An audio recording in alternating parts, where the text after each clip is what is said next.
This is the Warren Board of Selectmen. It is 6:03 p.m., Thursday, April 23rd, 2026. Before we start, I'm going to ask for a moment of silence for Attorney Vincent McCaughey, who recently passed away. We would like to remember and honor Vinny's many years of service to the town, including his time as town council and moderator. Vinny's wife Jean and his family are in our thoughts. Vinny grew up in Warren, right? And lived here many years. So just a moment of silence, please.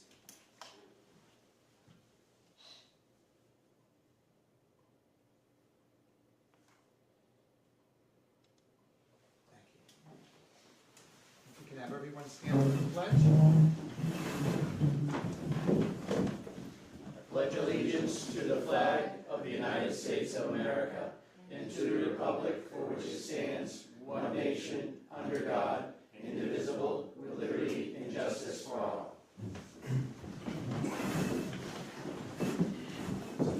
All right, first up is a public hearing for a liquor license pursuant to MGL Chapter 138. The Warren Board of Selectmen will hold a public hearing for a new on-premises all alcoholic beverages restaurant liquor license for Size Dog Enterprises, LLC, DBA Countryside Tavern. Petitioner Brian K. Sizer, located at 83 Mechanic Street, Warren, Mass. 01083. An in-person hearing on the above application will be held at the Warren Senior Center, located at 2252 Main Street, West Warren, today. Written comments can be sent to the Board of Selectmen. All right. Mr. Chairman, I just wanted to report to the board that we do have Mr. Sizer here with, I believe, some of his representatives. We received an application for a new all-on-premise alcohol license for Countryside Tavern at 83 Mechanic Street. The application is in your packet. The supporting documentations are there. We did circulate the application to the applicable departments within town for comment. We also solicited the public for comment. We have not received any public comments as of yet, and we have not received any comments from any departments other than the fire chief had responded that he had did his inspection and found no issues. Okay. And no concerns from the police? No, as long as it follows all state and local laws for the liquor, I'm fine. Okay. And where is Mr.? We can do spot checks, so just make sure you check those IDs. And there have been problems in the past, so they do check. Not with you, but I mean with other establishments. So, Mr. Chairman, you could open up the hearing and then offer Mr. Sizer an opportunity to present his case to the board, and anybody else that would like to speak on his behalf, and anybody that would like to, have questions or oppose the license, we could offer a time for them too. Okay. All right. Well, the hearing is open, and Mr. Sizer, do you want to say something? So, I guess, I don't know what to say, really. Well, you came before us maybe a year ago? Yeah, right? and boy, it's been a long time. So just tell us about what you've been doing and where you're at, how you got here today. It's a first responder and military theme bar, restaurant, and when you walk in, there's been a few people walked in, they're like, some people say, well, we don't want to have it turn into an Army-Navy store, but, get kind of carried away sometimes, but I think it looks good, and I think people will enjoy the place. I want the place to be something that brings life to the town of Warren, not something that the town of Warren will say, geez, we shouldn't have. I want it to be a good place. As far as the neighbors are concerned, I had talked to a couple of police officers, what were your complaints that you've had, and this, that, and the other thing, and they stated, well, every once in a while I get a noise complaint, or, this or that. One of the neighbors on the ramp side of the building said that sometimes in the morning, 1 o'clock in the morning or so, the door will be open, you know, you see the lights and the noise come through. I have boxed out that whole area, so any light or noise that comes out will go right to the parking lot instead of across the street to the neighbors. I've cut a bunch of trees when I first got there. The neighbor that's down below me came over within a week or so. He was all excited. He says, "I can crawl home."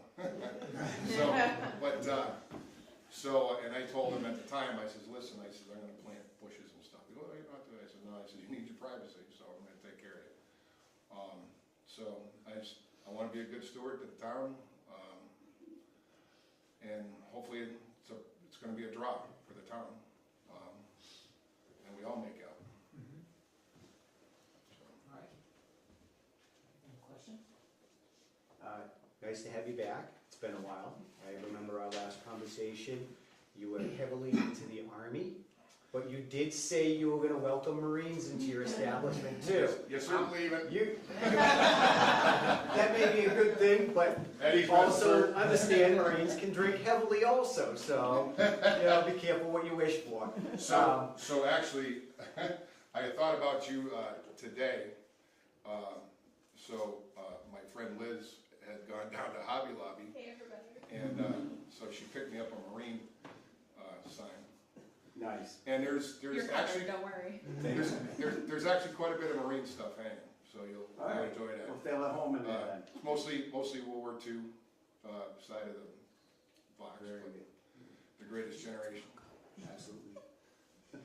Well, thank you very much. Any questions? I'm glad you're back. I thought that was common. Yeah, believe me, I thought I was gone too.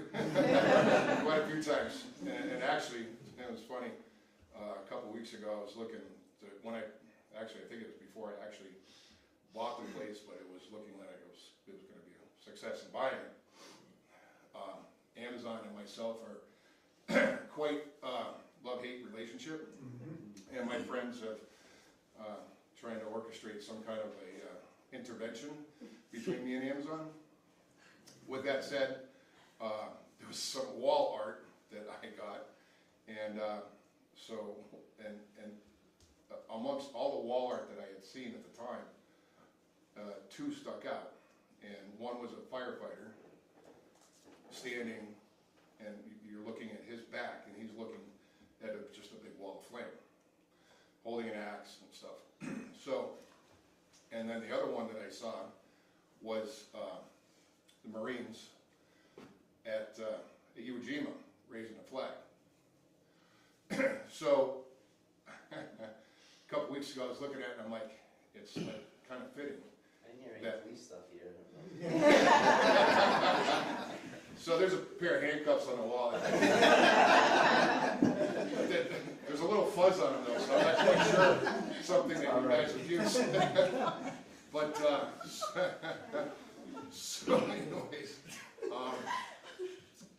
so it kind of reflects what I've been through actually over the last almost a year with the wall of fire.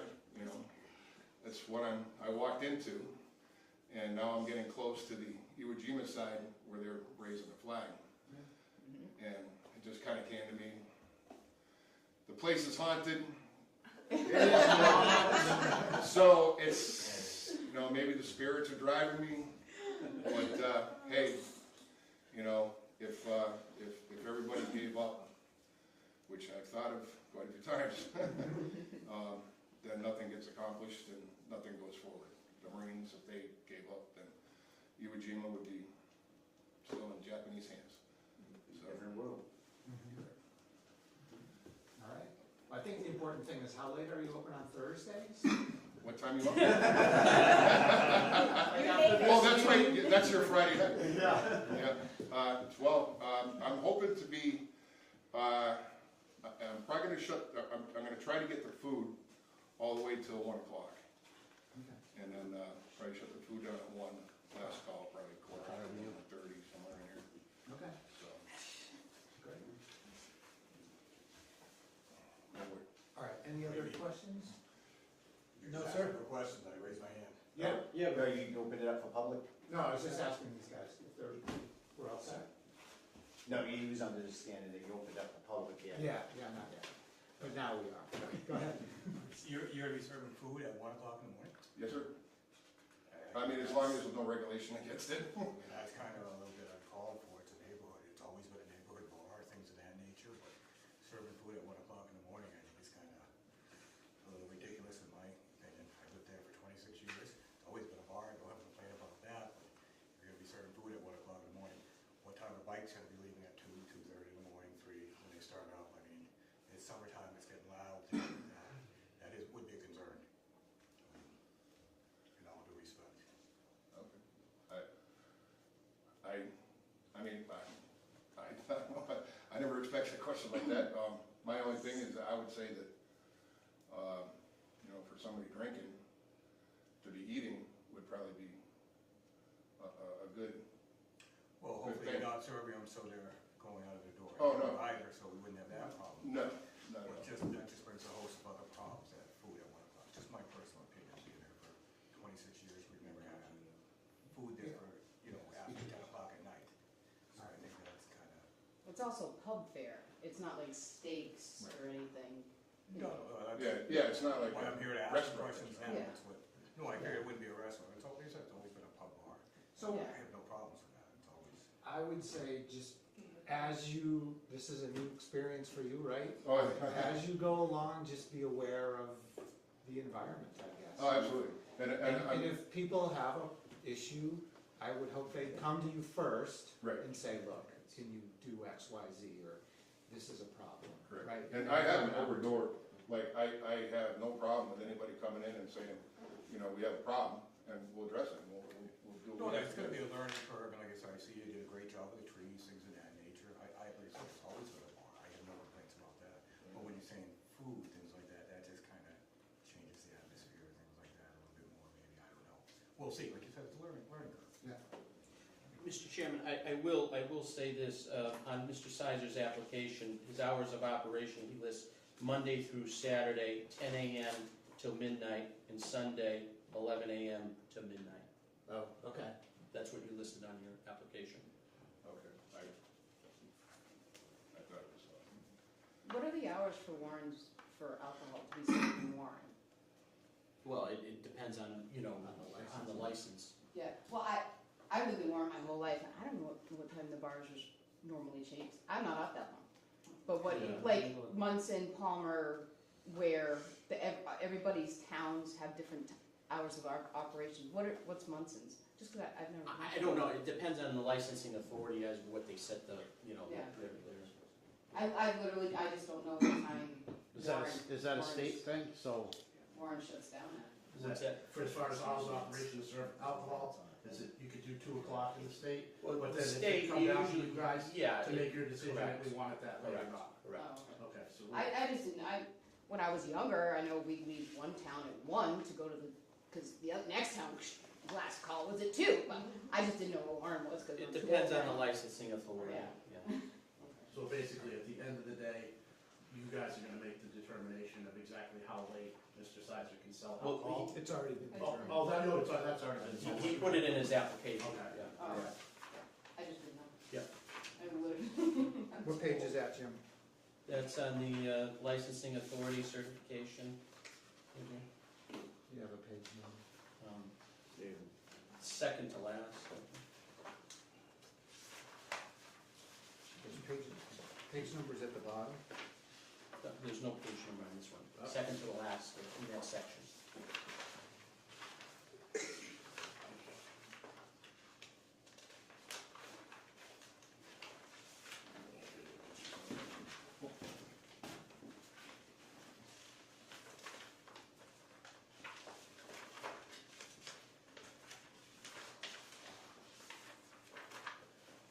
Go all the way to number 2, tab 2, it's the second to the last.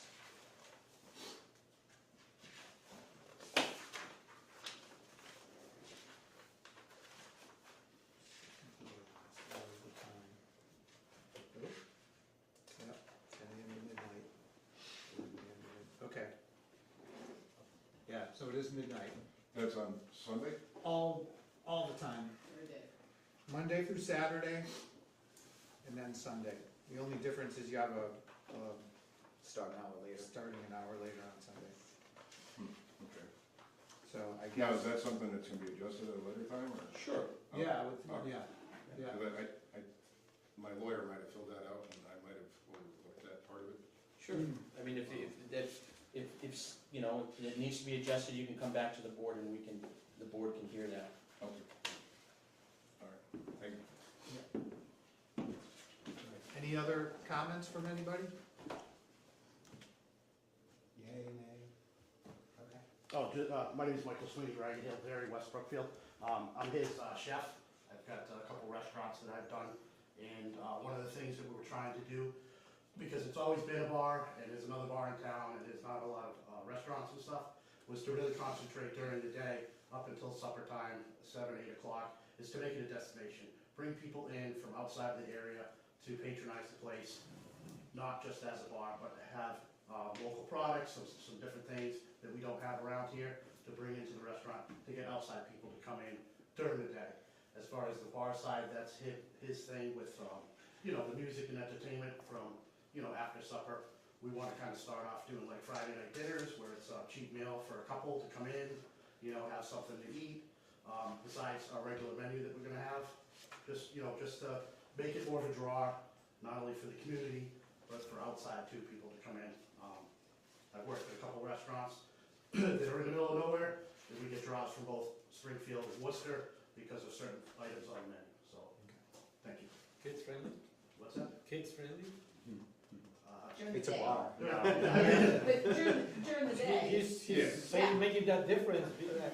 Well, you know, Yeah. it's a tavern, they just can't sit at the bar, they're welcome to the restaurant, just like, Yeah. you know, Chili's or Pub 99, you know, absolutely. That's what I was Yes. trying to Yes. hear. So, speaking of the menu, what is your menu? It's top secret right now. Until we open, then I'll give you the menu. You'll go over down the street. We're gonna have to go. Find out. We're gonna have to go and find out. Yeah, yeah, you're making us come there now. Yeah, absolutely. That's the goal. And, so yeah, if anybody's driving by, they see my black truck, don't feel, You come can't right, miss the black truck at all. it's right over there. Remember what he said about the fuzzy cups? It's a black truck.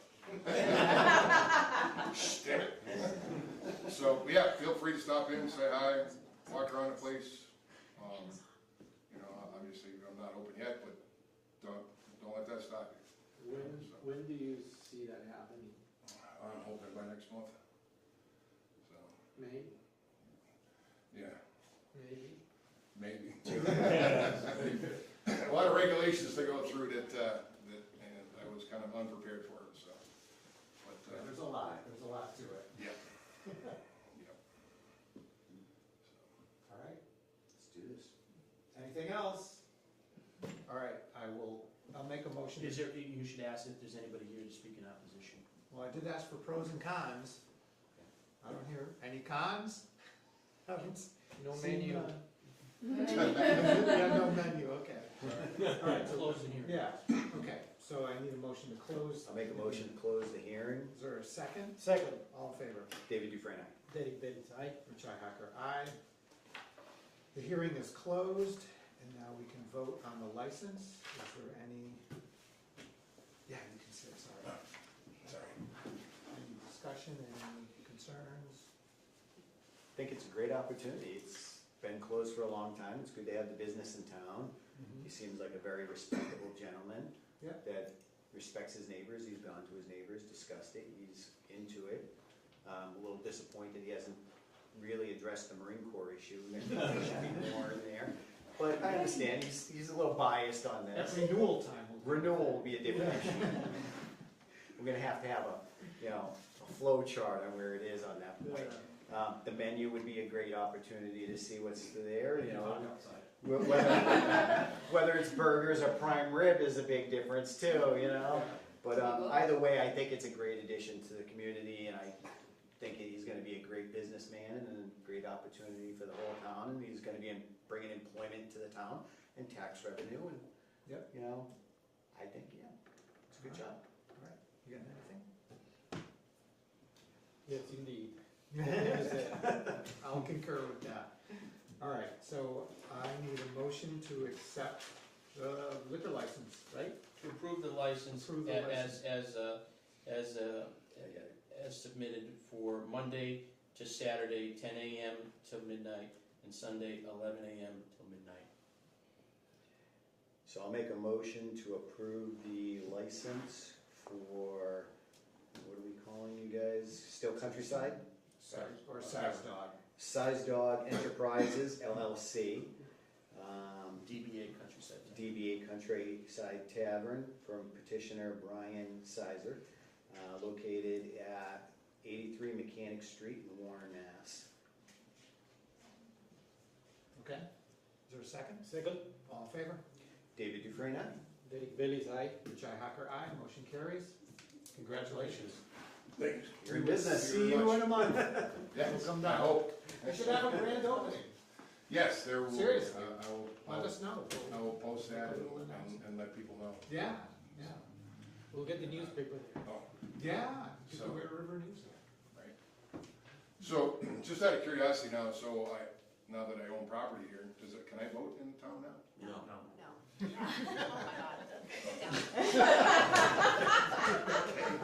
And my daughter, by the way. Daughter and counselor? Yes. That's a good Yeah. Unless you live in your bar. Yeah. No. That could be arranged. Might be more like. I wasn't sure how that all worked. I need to keep voting for me. Yeah.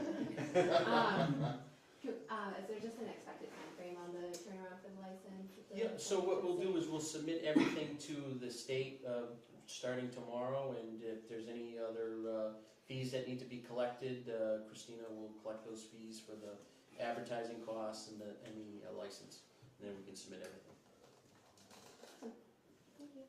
Thank you. All right. Yep. All right. Thank you very much.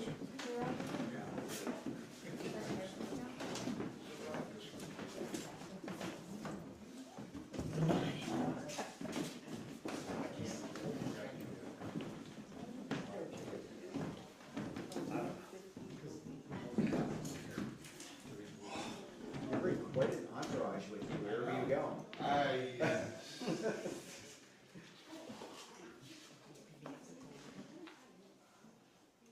All right. Number 2, Fire Chief Monthly Report for March 2026. Evening, everyone. Adam Boy, Fire Chief. We responded to 64 fire calls in the month of March, which included 2 motor vehicle accidents, 10 medical assists, 2 activated alarms, 4 false alarms or cancels throughout, 14 welfare checks for service calls, 2 illegal burns, 1 mutual aid, 2 structure fires, 12 power line incidents, 8 investigations, 2 cooking fires, 4 rescue or extrications, and 1 oil burner malfunction. We responded to 69 calls on EMS. Chief. Yes. Sorry. Oh, maybe close that one.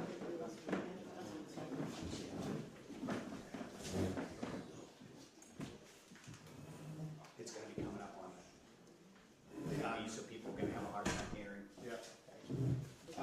We responded to 69 EMS calls in March, regarding 10 ALS intercepts.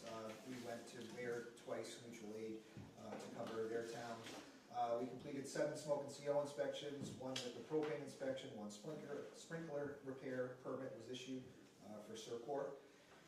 In March, we had a unique opportunity to host what we refer to as Rehab 78. Rehab 78 is a relatively new asset to District 8 Fire and District 7 Fire. We're in District 7. It's a really unique asset. They come out and they provide on-scene support for fire departments at structure fires and other large incidents. They provide food, they provide shelter, they provide heating and cooling.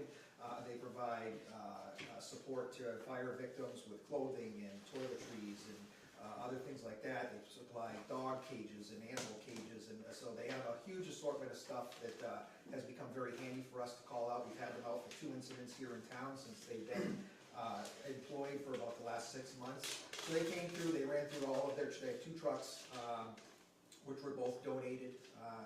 In fact, one of them came from the city of Leominster, I believe, under Dan Teville. They actually donated that vehicle that was the City of Leominster emergency management truck. So they have 2 trucks up and running. They do a great job and they offer a lot of things. So we had a nice tour for them, which the firefighters really enjoyed.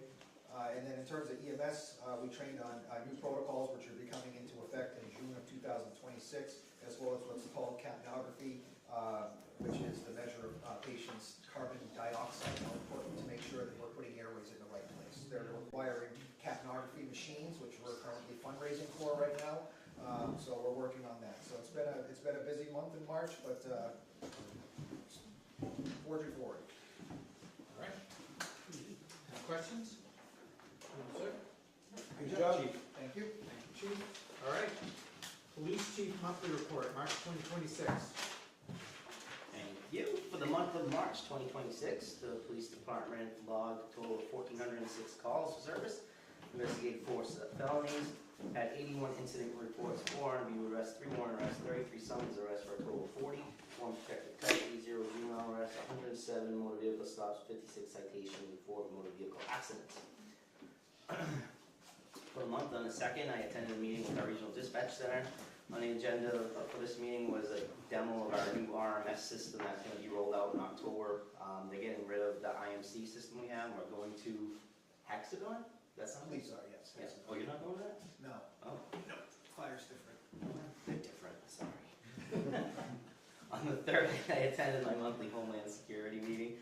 On the 10th, I attended our quarterly Domestic Violence Task Force meeting with the members of DHN and the Chiefs from Ware and Hardwick. On the 11th, I attended the Central Mass Chiefs Legislative meeting. This meeting was also attended by representatives and senators from Central Mass.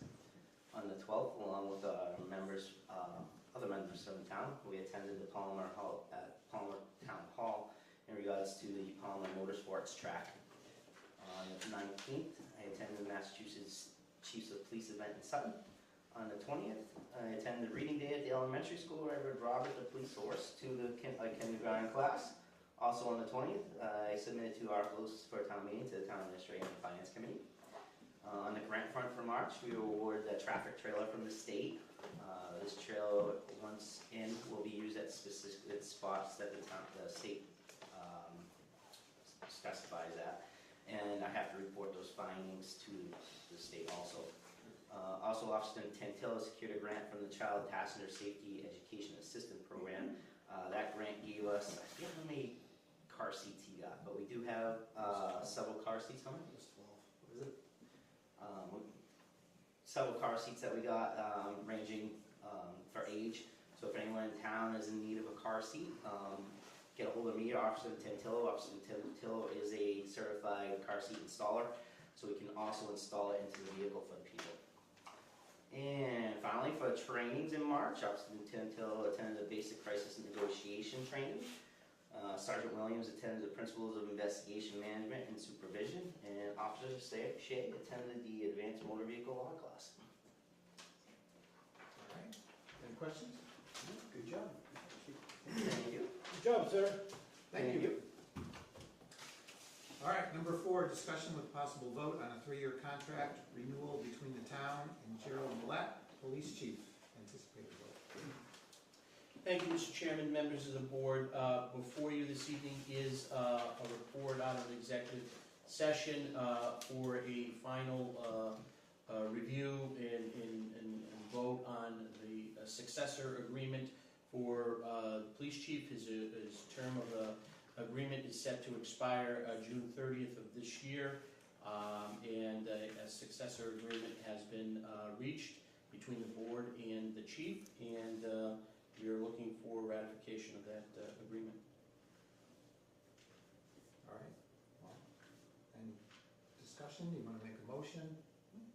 Make a motion to approve the 3-year contract renewal between the town of Warren and Gerald Millette, the police chief. Is there a second? Second. All in favor? David Dufresne, aye. Derek Bailey's aye. Rich Ihacker, aye. Motion carries. Thank you very much. All right. Up next, discussion and status update on the FY26 Chapter 90 reimbursement. So, what I'm going to do with this, we're going to have a discussion with Jeremy and the 3 of us. I don't know if this is going to get contentious, but we're going to limit everybody to 5 minutes, okay? I'm gonna try and keep the meeting moving. Should have what you need to say in 5 minutes, so. Jeremy, are you ready? I am. Go. Okay, so addressing the issue, obviously we had with Chapter 90 reimbursement this winter. There was a couple of mistakes made on my part, most obviously my staff. My staff is my responsibility. So essentially this was something that really comes down to my error. I missed this. We were missing a few documents along with a couple of filing issues. I had to resubmit paperwork with Boston, a couple of different departments. We had to wait for a response from them, which took a little while. Then we had to resubmit another set of documents, which both documents were missed at the beginning of the projects. They were new documents that were a part of Chapter 90 just starting recently. So it only affected the last project.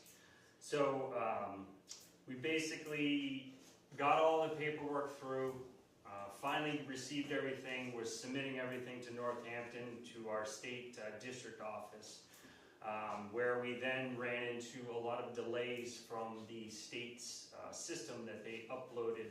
They started a new processing system for Chapter 90 in the fall.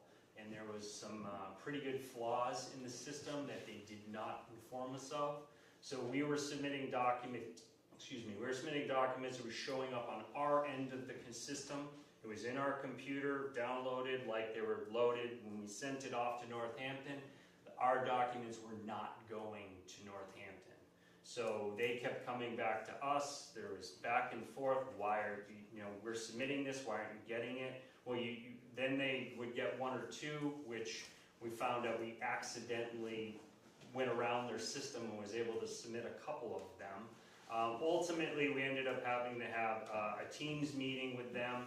We gave them access to our side of Chapter 90 through our computer, and they were able to identify in about 20 minutes that we were being affected by this same flaw, which I was told later on is something there are other towns that had these same issues. Unfortunately, that compounded with our delay, our mistake. Unfortunately, it took a long time to get the funds reimbursed, but they are all reimbursed. Everything is in our account. I did get confirmation from the town treasurer Monday the 13th that I knew everything was approved already, but it takes time to send the money. It's all in our system, and the problem has been ultimately solved. I did have to take some steps to change the way we handle this moving forward so that we would never encounter an issue like this again. It made the process a little more on me and less on my support. But if that's what it takes to make sure that this never happens again, so be it. I felt like I handled it to the best of my abilities. Obviously, when you don't see something coming, you have to learn. And I learned from these mistakes in the situation. And like I said, I was able to correct it and learn their systems very well. And I don't see any issues moving forward with any projects. So I feel very confident moving forward that we will not encounter this again. So that is the gist of our Chapter 90 situation, which is resolved at this time. So I don't know if you'd like me to move on to the second part of our discussion, or No, all we're dealing with the reimbursement right now. That's all we're talking about, not the budget. Yep. All right, so you all set? Yep. All right.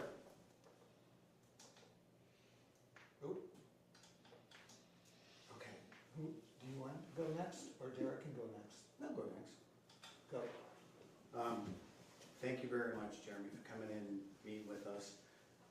This has been a concern for a while, and we've been bringing it up in our meetings, pretty much every meeting, to address this issue because, as you know, the town is under financial constraints, and we're very focused on where money's coming from and where it's going and making sure it's being dealt with properly.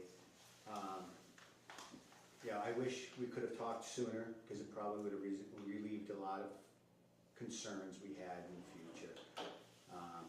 And we, you know, I think if you come to us, like, you know, when you first knew what was going on, we could have talked, even if you had limited information, you could express to us what was going on, why, and if we could help in some way. The money it did hit the account, we did confirm that, and unfortunately, we can't use it till fall now because of the late submitting the paperwork. I will say, it takes a man and a leader to stand up in front of us and admit you were wrong and you made a mistake. So I appreciate that you do that.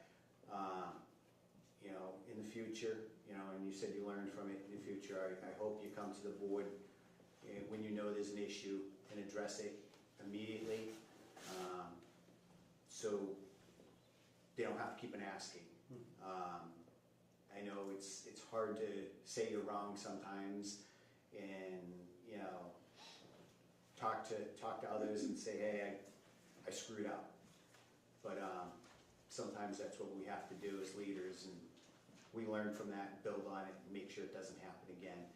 And I think you've learned from it, and you'll make sure it won't happen again. And I appreciate that. Thank you. You ready? I get 5 minutes too. What do I'm you gonna have to talk it very slow. Jeremy, I know you for many years, and I know you are a great man, do a lot of stuff, very successful. I feel your pain about the struggling with the software, and you know, when things go wrong, it could be very frustrating, and I hope that, you know, it's resolved now. Dealing with software from the government or the state, it is very difficult most of the time, so I'm glad that you fixed it. And I echo what David said. You know, it takes a good man to come and say, sorry, you screwed up, but we're working on it, we did, and we are moving forward. You owe me 4 minutes. Yielding time. All right, yeah, I don't know that I can add much more. I just think, yeah, if you had come to us earlier, we wouldn't be here today. So that would be the only thing moving forward. I apologize for Yeah. that. I mean, again, Yeah. Information was coming in slow, where figuring out where there were issues and how to fix them was obviously my first priority. And then dealing with the state on multiple levels, when they don't like it when you do paperwork backwards. Yeah. They make it twice as hard to do it. Yeah. And they make you wait twice as long, which is unfortunate because time was so sensitive for us. Yeah. So, and again, I can do nothing but apologize and assure that this definitely will not happen again. Yeah. Well, ultimately, we have the money. We just didn't get to use it now. We can use it in the fall. So it's not the end of the world. And I think you probably learned a ton from this. And you're Way more than I staff- wanted to, but I needed to, so. Okay, so I think, are we in agreement? We're done with the issue? Yeah, we're good. Sir. We get the money, it's resolved now. Yeah, Okay, we're good. all right. What about the public? I Nope. want to talk. No, not yet. We are dealing only with the Chapter 90 That's what we reimbursement. talk about. Your comments and concerns at the end, right? Comments and concerns. Okay. Madeline, She's supposed to. You okay? Yes. hold on. We're gonna talk about the budget. This is, Now, these two separate items. yes, One is the chapter 90, and one is the budget. okay, all right. And the way it got changed, I'm not here just, Okay, if you want to, Yeah. hold on a sec. If you want to speak about the reimbursement, I will let you speak about but not about the budget, because we're not there why yet. not, this wasn't about the budget, this is about the reimbursement. The reason you wanted to be on the agenda. The reason I wanted to be on the agenda was fiscal year 27 budget, We're not there yet. and because of the chapter 90. I wanted to be on for both. Okay, I didn't know that. All right. 5 minutes. on the reimbursement only. We're gonna talk about the budget next. Okay. And with laryngitis, I have to deal with him. I like Jeremy, we always go on. I'm gonna give you a copy of the DLS put out, that at the end of the year, accountants, treasurers, tax collector, assessors get it. I know I told Jeremy, Tammy's told Jeremy, and Jackie's told Jeremy, and Jim has told Jeremy. The paperwork has to be in by 9:30. We don't have to have the money, then it's gonna hit free cash. Okay, that was it, basic. I know the treasurer and the town accountant got the paperwork, whatever they needed to, they need copy check numbers and stuff for them to submit, right, of the bills paid and then in payroll. And as far as I know, they gave it to them. And Jackie offered to help Shelley, if she could, to help the problem along. Which she did. Huh? She did help. Okay. So all I was saying, my point is that it has to be in the system by September 30th or it hits free cash. Which, I'm sorry to say that we didn't, amazingly enough, I actually was never aware of that. I know, I told you. I apparently had missed that because that's part of the communication where we missed. That's I fine. apologize. I'm not here. Okay, that's the way it is. These bills go back to 24. That's where my concern was. It was in fiscal year 25. So it was just a long time that money, even if it wasn't done by September, it could have been done March, April, whatever. Okay, so like I said, we live and learn. The only question that I have now is, I got your letter saying that you received two separate things for $431,786.02. Okay, and you said they were both Chapter 90. Yes, I believe both of those ones Okay. were Chapter 90. So there's still an issue, because once the town accountant posts that to your Chapter 90 account, you have $116,801.08 credit on the account, Yes. which I've never seen. Shared funds. It was a small fund that we were able to get from the state last Okay. year. I don't know if it was charged to 201 or to a different number, so you need to check with Tammy to get that straightened out. Okay. So, with that said, this is just the copy, and we get this every year. Division of Local Services. Since 2002. And if you go to page 5 into page 6. And I'll give you this one here. This is just the town accountant's information. Okay? Potential decreases. Chapter 90 fund balance deficit, where funds were not borrowed by June 30th. Reimbursement was not received by September 30th. A reimbursement was not filed with Mass DOT by September 30th. The BOA is not satisfied with the payment made. That's what we got. I got this every year since 2002. So, you know, I just wanted to say that's where I'm at. And that's all I'm going to say. People live and learn. Yes. But this, I do not. I would love to. Okay. Got a pretty good lesson on some of that this fall, thank goodness.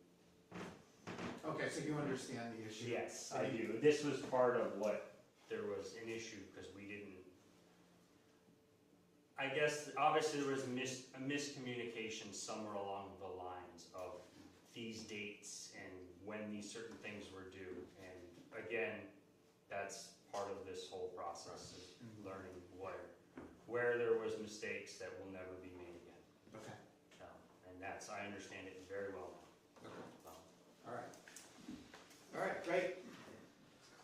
All right, so lessons learned. You came out a little scarred, but nothing scathed, so We're okay. We're okay. All right, so, all right, so moving on, discussion with the Highway Department, FinCom outgoing member Madeline Witazik, is she still here? Yep. Okay. On FY '27 Highway Department budget. So just kind of a quick synopsis. Jeremy presented his budget to FinCom, as I understand it. He talked to FinCom, he understood his budget was okay as presented. It was later voted on, well, it was later changed and voted on. He did not know about it or had a chance to, I guess, defend himself or discuss the changes. Any notification. Right, so, he didn't realize the budget was changed until our joint meeting with FinCom 3 Saturdays ago. So he contacted me, and then I put him on the agenda to discuss the situation. So, here's what we're gonna do. 5 minutes, 5 minutes, 5 minutes, 5 minutes. I don't know if you wanna represent FinCom? Does it even exist? Are they allowed to? I mean, is it? Yeah, I mean, because it doesn't. It's not. They no longer have a quorum. Is it really? No, yeah, I will mention that we don't have a FinCom anymore. However, their budget still stands. It was voted on, so we'll get to that. If we're gonna make changes, we'll get to that. So I'll give FinCom a chance to speak. Do you both need a chance to speak? Or, I know Madeline specifically has. I'll speak. I'll speak. Okay. Okay. But If- Jerry, if- I need Jerry to say first. 'Cause I- He's gonna go first. Right, okay. All right. So, budget questions or budget comments, concerns? Okay, I submitted my budget to Mr. Ferrara, well, to the board, which turned, I had a meeting with Mr. Ferrara, Mr. Capaco was there. We went over my budget. You have a copy of what I submitted. All of my numbers virtually are the same as the budget that was presented to the Selectmen a couple Saturdays ago. There was one change, obviously, it was in my payroll line item. I requested a roughly 5%, 4.99% increase of $4,000. I just really felt that this was a very fair number on behalf of myself, the town, the commitment that I make, the work, the hours, the grants, the equipment, all the things that I bring to the table, the bigger construction projects and massive discounts. I mean, ultimately, I bring assets to the town worth millions over time. I've fixed our infrastructure a lot, done tremendous road projects, increased our overall value of our road system. We're up, estimated value of our road system is about $35 million right now. So I essentially manage a $35 million asset for $80,000 a year and do all work alongside of my crew, day in and day out, manage through the struggles of budgets and finances, again, construction, snow plowing. I put in over 300 hours of excess work above and beyond my required time this winter alone. That alone, if you did it up against my salary, it's roughly $17,000 in overtime that I absolutely do not receive one dime for. I understand that. This is my one time of year to get any compensation back for all the extra effort that I add to this community.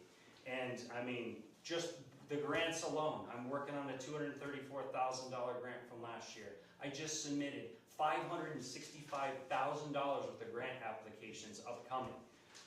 Hopefully we have some success with some of them. These are all aspects of the job that I bring that is definitely above and beyond the requirements of my position. Do I have to do this? No, of course not. I do it because I love our community and I see opportunity for us to gain value and for us to better our department, better our roads, better our services. So these are all the things that I do, and I felt like I had no opportunity to have any discussion about this with the Finance Committee because there was no invitation whatsoever to any meetings that they were being held. And as a matter of fact, I can reference back to last year in March. I have an email chain from Madeline inviting me to a meeting March 18th or 25th, 3 o'clock, to discuss my budget. I've received emails like this every year since I started here. And the reality is, if they have an issue with your budget, they call you in, you discuss it, they vote on it, you move forward. That did not happen.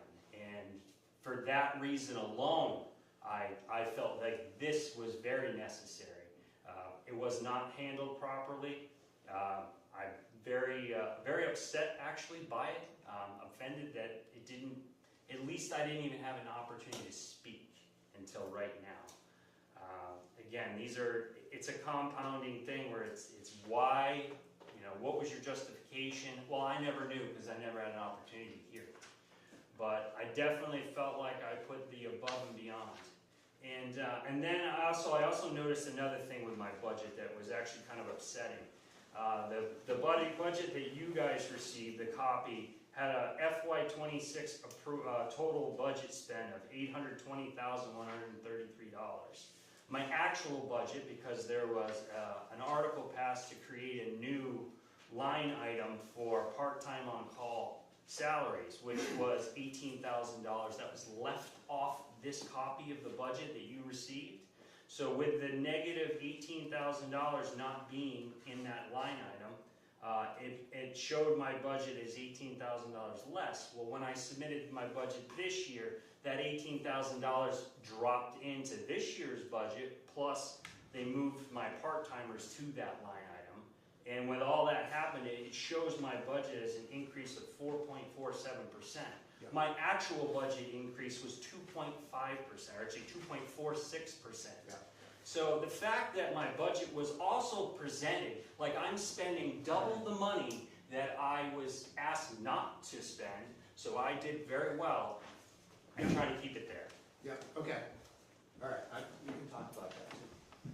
All right, you want to go, David? Sure. Okay. Again, thank you very much, Jeremy, for coming and explaining it to us. We try to always give opportunity to people to explain things that they may see that's not adding up to them. And it's important to be able to rash out these things. We don't have any control of what FinCom does. They're an advisory committee that meets up and makes a suggestion of what they would like to see. They meet with the departments and hash out what they can present as a budget. And hopefully that's all done up before it makes to us. You brought some concerns to us, and we're listening to you. There's always two parts to a story, though. We've heard your part and understand your situation and what you're presenting to us, and I've discussed some of it with Mr. Ferrara, and he explained it to me. The $18,000, apparently that was put into an article, and the article is not identified until it's the following budget. So it wouldn't hit the budget right away, and you couldn't really factor it in that. And I can understand the confusion because I kind of got confused by it a little bit too, and had to kind of really understand what it was. Yes, it does throw off the number a little bit by 2% over your overall budget. But I don't think we're overall concerned by that. The money's there, it's in your budget, you're paying those salaries. It's not like somebody isn't getting the salary. So I don't really see that as too much of a concern.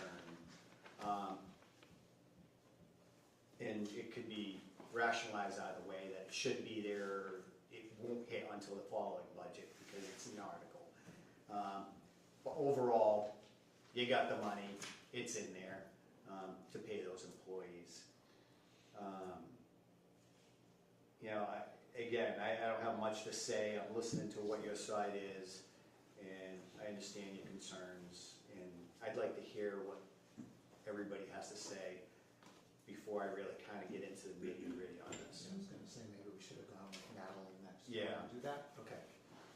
Well, now that you already let me spoke, you might as well make it fair. No, I'm good. I don't have all the evidence yet, so I can't. Yeah, I know, yep. All right, Madeline, 5 minutes. Okay, here we go. Yes, we did meet on the salary, and the chair was supposed to let Jeremy know that we decided to give him a 2.5%. That was our recommendations, which FinCom, per Mass General Law, does the recommendation for the budget. We don't have to, say, okay, this is the way it's going. As far as the 18,000, and I know Adam knows this, because it's happened to him before too, because it's an article. It's not added, it's added in the accountant's budget. But the budget that got approved at town meeting is the one that was in the FinCom book, which was the $820,133. And the other question that Jeremy had to do with part-time and on-call. Am I right, Adam? I'm sorry, I missed that. When you got 2 new firefighters years ago, it was an article. Yes, so And it doesn't show in that budget, it shows in the next budget. I Yes. just wanted to say. So what the town meeting article was to create a new highway department payroll line for part-time / on-call. So his total part-time plus the on-call goes in that line. So, that's why in our budget, we have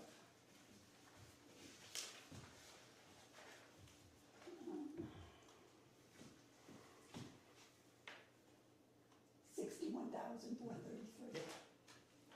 I agree, all the numbers are Right. correct, yes. I did, the money was in a different account, but it is all right. Right, but what was approved at town meeting is less than 18,000. Yes, yeah. Okay, and basically, I think the reason I had recommended a 3% when we talked about it on FinCom, and the others wanted 2.5.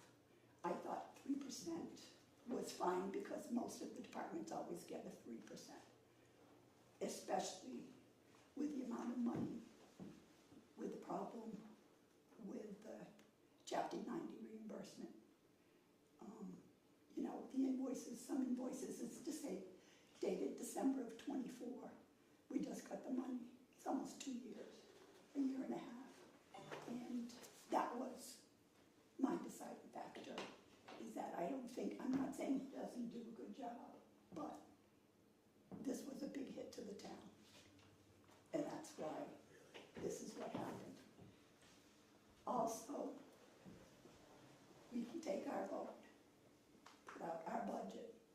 The selectmen could put on an article, which is what else I want to talk to.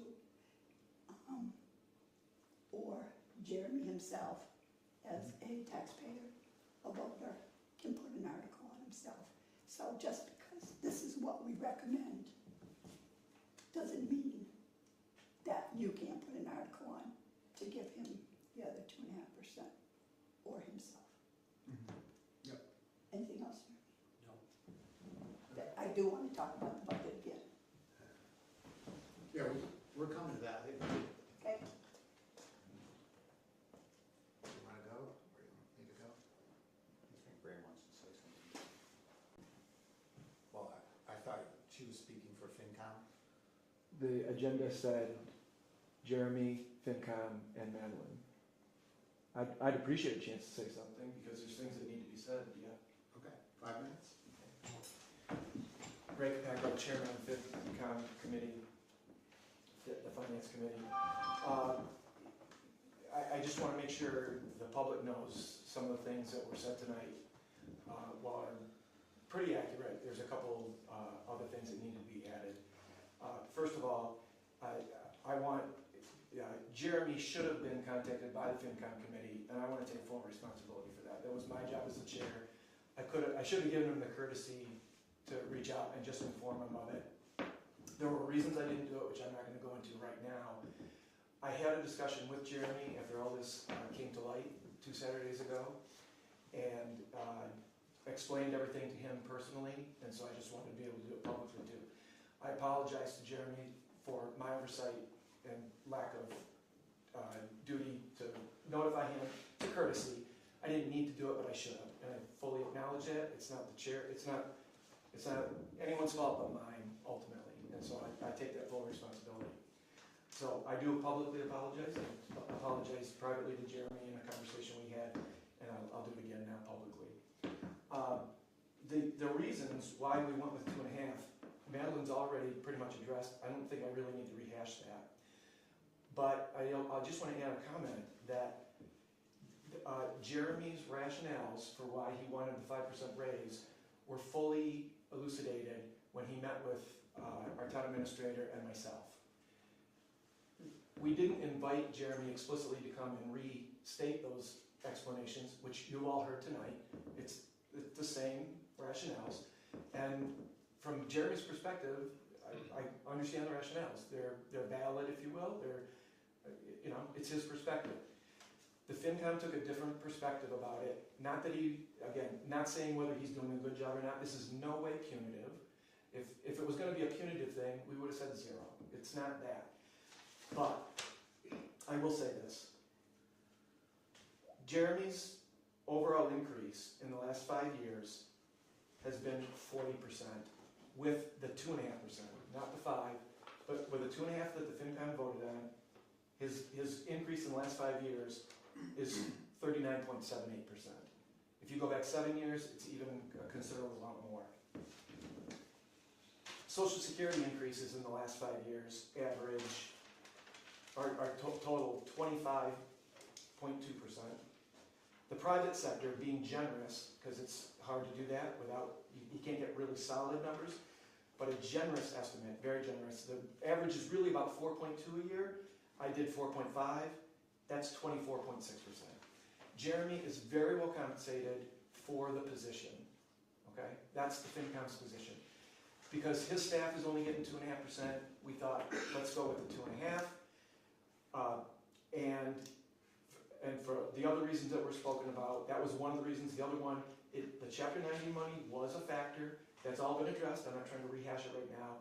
But for those reasons, his coming to the FinCom meeting to just restate all the positions that were clearly known by the FinCom at that point wouldn't have changed anything.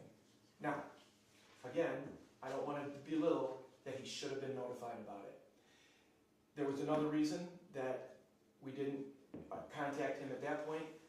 As everyone here may or may not know, the FinCom meets with the Select Board once a year to go over the omnibus budget, and it was unanimous with the FinCom members that are still there. There still is a FinCom. It just can't function as a FinCom right now because there's only 2 of the required minimum 3 members to make quorum. But there is still a FinCom, and I'm still chairing it. And like I said, I didn't even have an opportunity to further, I should have contacted him before we met. Again, I've already addressed that. I didn't have an opportunity to address him after we all met. And it was unanimous with the Select Board and the FinCom, as it is, 2 members. And I'm not sure how Jeremy found out, it doesn't matter, but now here it is, it's all being aired now, and so I just wanted to add those comments. Thank you.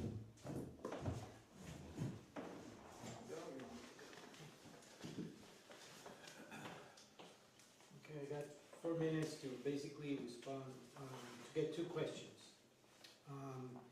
One regarding the salary of Mr. Olson.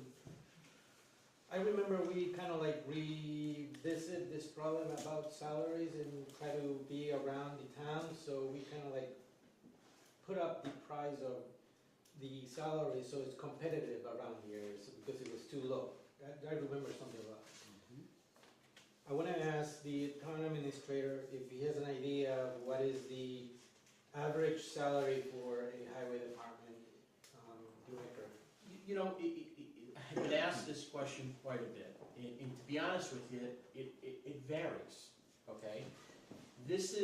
Jeremy's position is elected. There's some highway people that are appointed. There's some highway people that are highway superintendents, different title than a highway surveyor. There's some people that are called DPW directors. And they all have different skill sets, and they all have different qualifications. So, to answer your question, it varies. Okay, thank you. And the second question is to Mr. Olson. If there are other places where you can make a lot more money, why are you still here? Just my dedication to our community. I went after this job 7 years ago because it was broken. The department was broken. The morale between the employees was broken. The morale between the employees and other town employees was broken. Our equipment was junk. We had very little extra funding beyond Chapter 90. There was no grants, no extra things really getting involved, and I knew I could do it better. And I started with that mission, and I started right at the bottom to improve the camaraderie in our group, and tried to keep good people, bring in new good people. It's been a challenge, but we've got a heck of a crew. We've upgraded almost a large portion of our major equipment. I've brought in extra equipment from other towns through surplus for pennies on the dollar.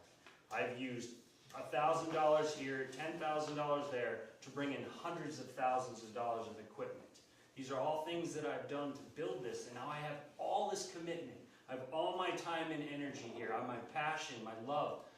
I want to stay here and see success happen. That is the only reason why I'm still here.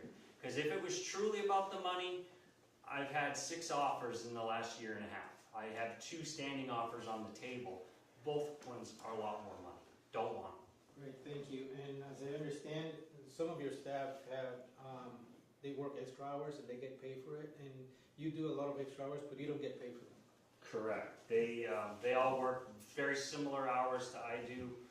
Most of the staff made for 3 straight months, almost 4 months now, 3 months basically, I was the lowest paid employee of the department.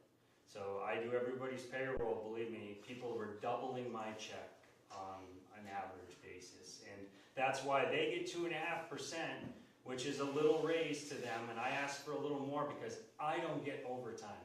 They get it. They make $10,000 over what their salary is. I make 0 over what my salary is. No matter how much extra I do, I get nothing for it. Until this moment, this is the only opportunity I get to be compensated for anything extra that I do. And I just ask for a little extra, 2.5% more. It's not a lot of money in the big picture, but it's a lot of money to me. Thank you, sir.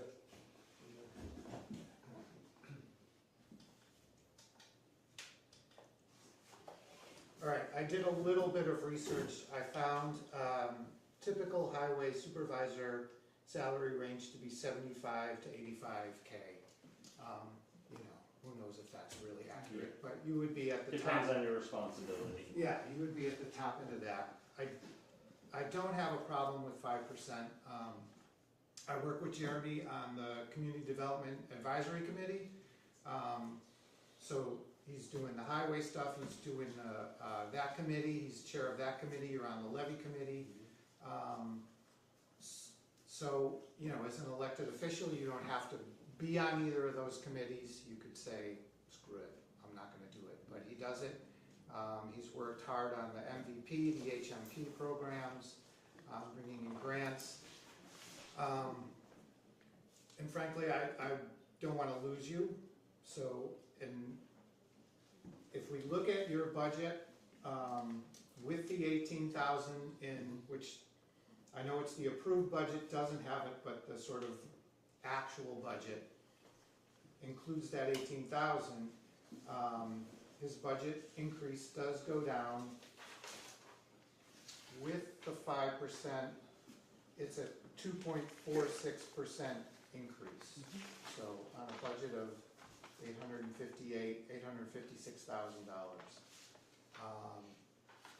So I am in favor of the 5%. I do think he works hard, and like he's saying, why didn't his people get 5%? Well, they're getting probably way more than 5%. Way more. When you do factor in overtime. So I feel like it's warranted. If you just look at percentage, there are a number of other people who are getting 5% also. So 5% right now is not out of line. Jim did an analysis for us over the years. 5% is kind of the number. There are some threes, but there's a lot of 5% in here. But there's also like 8%, 16%, 7%. So it's all over the board. So I think 5% is not an unreasonable amount to go up. So I am in favor, and we can talk about how that's going to work out if we decide to do that with this budget. Again, it's an advisory budget. I talked to Jeff, Jim and I talked to Jeff Blake at KP. Ultimately, it's our budget. So where the buck stops with us. So we just have to figure out what we want to do. So, Mr. Chairman, you can. Just a point of information.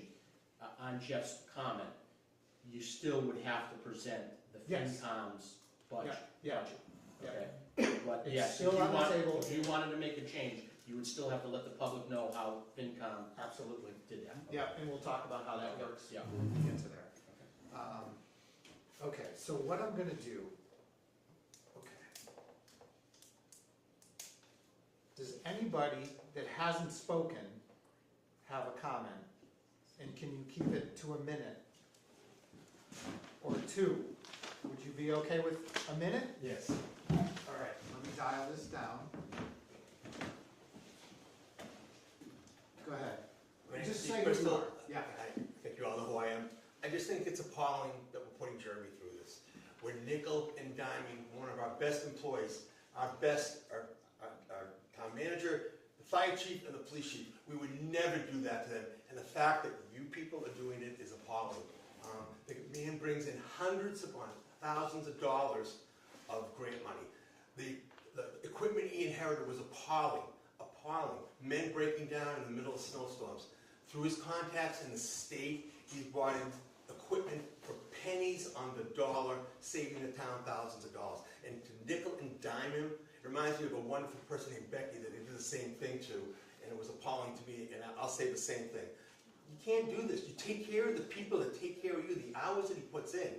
And I'm sorry, I'm a little biased, but I'm telling you the truth. I traveled the entire state, and nobody does it. Believe me, if you lose him, we'll have some elected position, and God knows what you're going to put in there, and it's going to be the biggest loss of the town. Good job. All right. No idea. All right, Richie? Mr. Demetrius, resident town. I'm a little concerned about the Chapter 90 money. I mean, it's the one thing you're supposed to do as a highway boss. I'm a little concerned with the board as well, because you guys are at Chapter 90 as well to oversee it. But it seems to me that a major mistake was made. I'm hearing that how great a job he's doing and everything else. I don't know. I've seen things. I'm not going to argue one way or the other.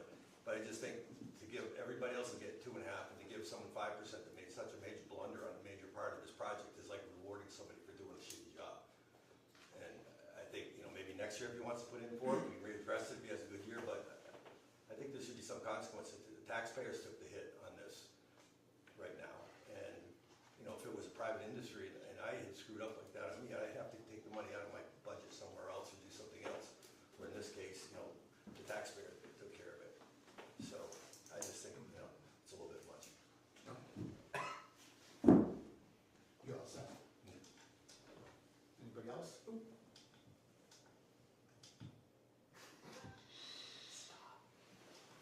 Anybody else? Hearing none, okay. So we need to decide, do we want to do anything with his number? If we do, we have two options from our side. We can take this budget and add a column and make it so it would be, we would change that to FY27 FinCom proposed budget, and then we would do FY27 Select Board proposed budget, right? For the entire budget. For the entire budget. The only number that would change would be Jeremy's line item for salary. Or we can do, that seems like the cleanest thing, because it clearly presents, we have to present FinCom's budget because they were a committee and they voted on this, right? And that's what they recommended. The other solution is to do an article, just to amend that line item. We could do that, Jeremy could do that, I mean, anybody could do it, honestly. But personally, I think if we want to do something, it would be to present a second column, or an additional column. So, with that being said, any comments on? So, yeah, I got some. So, you know, it's no beating down Jeremy, okay? Jeremy, you've done an outstanding job throughout the town for many years. You've done a lot of the things you've said, okay? I have a lot of respect for that and a lot of the hard work you've done for the community over the years. On the other side, we've chased you for 6 months on the Chapter 90 money. Okay, we've asked several times, over and over and over in several meetings for 6+ months, okay, to get an answer. You didn't come to us, yes, you own it. Yes, you're the leader, you ultimately took the responsibility for it. Ultimately, as the leader, not only do you take the responsibility, but you take the repercussions of it, okay? And with that, I don't think it would be the benefit of the town or the board to just overlook a mistake. Whether it's clerical, whether it was done by your people or not, ultimately it falls on the supervisor and the person that makes those decisions and says, hey, get this done. So I understand there's a mistake with everybody, whether the state had issues, the filing had issues, your personnel had issues, so there was a lot of balls dropped. Unfortunately, we couldn't get the money in time. So it's not gonna affect our budget until fall, okay? We will get the money, but there was a good chance we were really worrying that we weren't gonna get that money because the state was like, you missed the deadline. Deadlines are deadlines. And we started sweating it out a little bit because $314,000? Yeah. $314,000 is a lot of money to the town. And that's a big clerical error. And it wasn't unnoticed. We were all bringing it up and saying there's a problem here. Okay? I understand you do a lot for the town, and I really truly appreciate that, but I also can't overlook a clerical error that big. So in that point, I support FinCom's decision on the 2.5. FinCom made a decision, they made it for their reason, and you know, over the years, you've gotten some pretty significant raises. In 2020, you got a 14.5 raise. 2021, you didn't get anything. 2022, 2022 to 23, you got a 16.8% raise. 23 to 24, you got a 3%. 24 to 25, you got a 5%. 25 to 26, you got a 6.6% raise. And you're in line with other highway surveyors within the communities and rural towns. So it's not like you're falling behind like you were in 2020 at 51,000. you're up there making 80,000. This would bring you up to $84,124 with a 5% increase. It's a $4,000 increase for dropping the ball, basically. Because when it comes to that Chapter 90 fund money, that is a big part of your job. I would rather you resolve the bills and get the grants done and the Chapter 90 money and get all that taken care of, other than going out there and working right side you guys. I think getting the money to pay the guys and paying the debts is ultimately what the supervisor needs to be doing. And then when you have time, go out there and, you know, run the excavator or, you know, on the roadside. But your priority is the administrative stuff and getting that done before anything else. And I think a 2.5 is the middle road. Because I agree with Mr. Demetrius. If it was the private sector, you wouldn't be getting any. I don't know anybody here that would promote somebody that just cost their company $314,000. It didn't cost the town anything. I think you're over Okay. it. Hold on. All right. So All right. that's So where wrap it up. my concern would be. That's why I think 2.5 is the minimum. You're getting something. It's not that you're getting nothing. You're still getting 4,000. You're still getting 2,000. You're just not getting the 4,000. So you're still getting something, and we understand you owned up to the error, and you're gonna correct it and make sure it never happens again. I think next year, if it does happen again, the board there should probably say 0 at that point and give you nothing for a raise. But if you do better, maybe they can give you the 5% or whatever they're at that point. But right now, in this current state, I couldn't support that much, especially when we're telling every other department to stay around at 3%. It's just not fair to every department. Okay. Do you want to go or do you want me to go? You can go. Okay. All right. I'm in favor of 5%. I have to say that if we were going to make this, so punitive action is 2.5%. That's what I'm hearing. So if an employee here did something wrong, what is it, progressive discipline? We would say, you screwed up, here's what you did, here's what you need to improve. If you don't improve, here are the consequences. So that kind of struck me about the FinCom. If it was a punitive decision, there was nothing that said, you screwed up, you know, here's the steps you need to fix it, or you screwed up, we're gonna dock you. I think it's perfectly legitimate to dock somebody, but I think we in the town, we have always maintained, you sort of you get a chance, right? You get a chance, and here's what's gonna happen if you don't improve. I mean, that's what reviews are for, and that's why we do reviews, to keep track of people, and to help them grow and deal with issues. This was not a catastrophic loss of funds. It's $315,000 that we can't use today, but we can use in the fall. So if the money had actually disappeared, then we'd have a different conversation.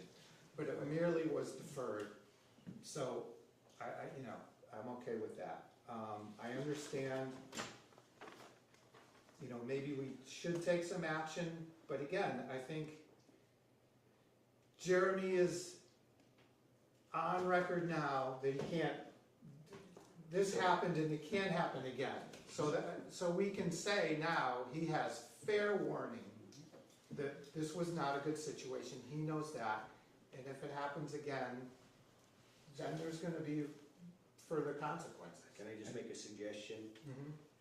So I would say, leave it up to the voters. Well, yeah. Because you do an article, Mm-hmm. because in the end, we could say 2.5, we support FinCom's decision, but 3.5 we don't support. And then we can vote on it. And then we can say, okay, we support FinCom, but we don't support the 2.5. And then we can vote on it. but put it in an article, leave it up to the voters to decide. If they say, no, we can't get beyond this, or, you know, something, his reputation and his history overall far surpasses that, and it was just an error.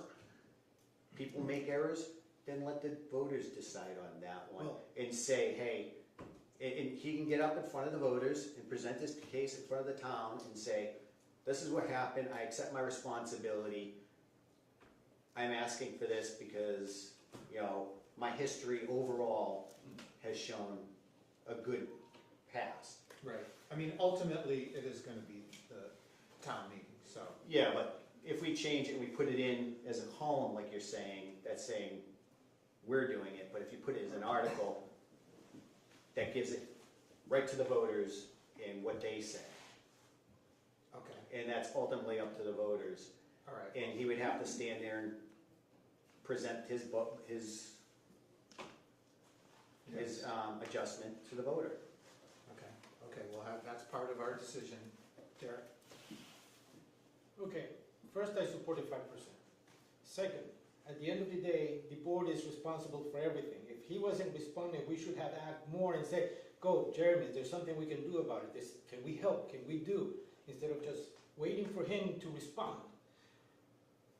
It's not a big deal. We're not losing money. The money's there. We're just gonna get it a little later. Jeremy's a great guy. He does really good. He is aware of the situation.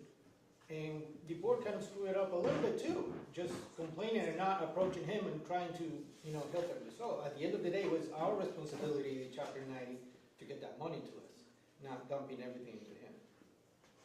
Right? I like the idea of the two lines. Okay. Because we have to do it that way. But I don't think he has to put his article. It's not, you know, it's not something he's asking for himself. We're all here together. That's the board has to decide what is the budget. Yeah. Okay. Mr. Chairman, if I may, I have a minute's worth of comments to make to correct some things that were said that are wrong. I'll wait till the end of the meeting and use my 3 minutes if you'd like, or if you'd like to address it now. I think it's important that this be brought to the conversation. Can you do it in a minute? I said I could, yeah. Okay. First of all, why the boards change, you don't need to answer. That's something that you can answer for yourselves. I appreciate, Dave, we've had a lot of differences, but I appreciate you standing by your convictions. This has to be understood. It is not punitive. Maybe you guys want to call it punitive. We didn't characterize it as punitive, and it is not punitive. What other position gets to request a salary increase and just expect that they get it, just because they're asking for it? Whether they're doing a good job or not, we're not commenting on that. We're commenting on the finances of the position, not whether he's doing a good job. It's not punitive. So, Rich, you made a comment, speaking on behalf of the FinCom, that we were doing it because it's punitive. That's blatantly false. That is not the criteria at play here. His arguments were already made. They were made to the town administrator and myself. I brought those arguments to the FinCom. Nothing's different. And the arguments were shared with the select board, by the FinCom, and it was unanimous that it was a 2.5% raise then. And one last thing, look at Jeremy, you've done a good job. You've gotten 40% in the last 5 years, much more than that over the last 7 years. No one else comes close. 30% is the next one. You're a full third more in the last 5 years than any other department head. You can't compare, you made some random 16%, 3%, 5%, but it's all over the, some of those are contractual, you can't compare it. Just because, I just want to. Some of them are. Well, I'm probably at my minute here. No, I didn't. Yeah, you're right. But what other position can you just come in and request something 5%, and then when you're told no, it's like it's a crisis and a dilemma when everybody everybody knows Jeremy does extra. Okay, that's great. We're still going with 2.5%, not because it's punitive, but because it's fair to the position. Thank you. Yep. Let me do the timer, because it's only fair.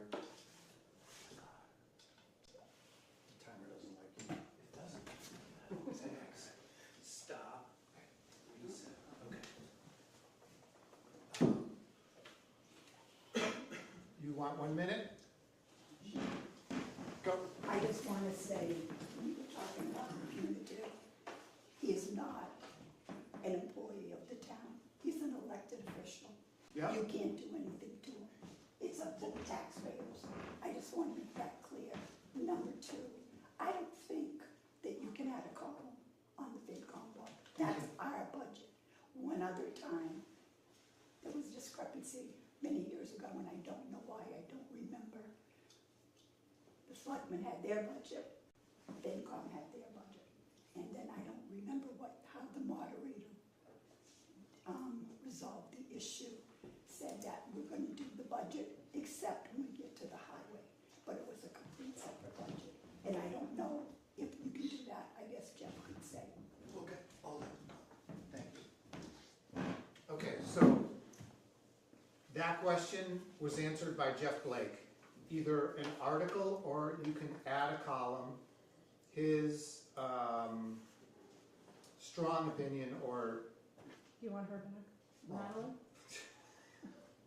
You Well, lost it. Okay. You're losing people. So Jeff's firm opinion was we have to present your budget.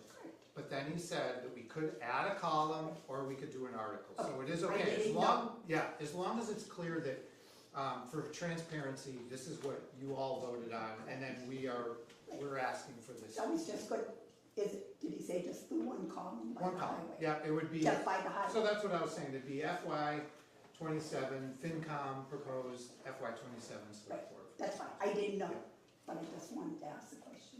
Um, I don't know everything. Yeah, neither do I. And one quick response to Ray.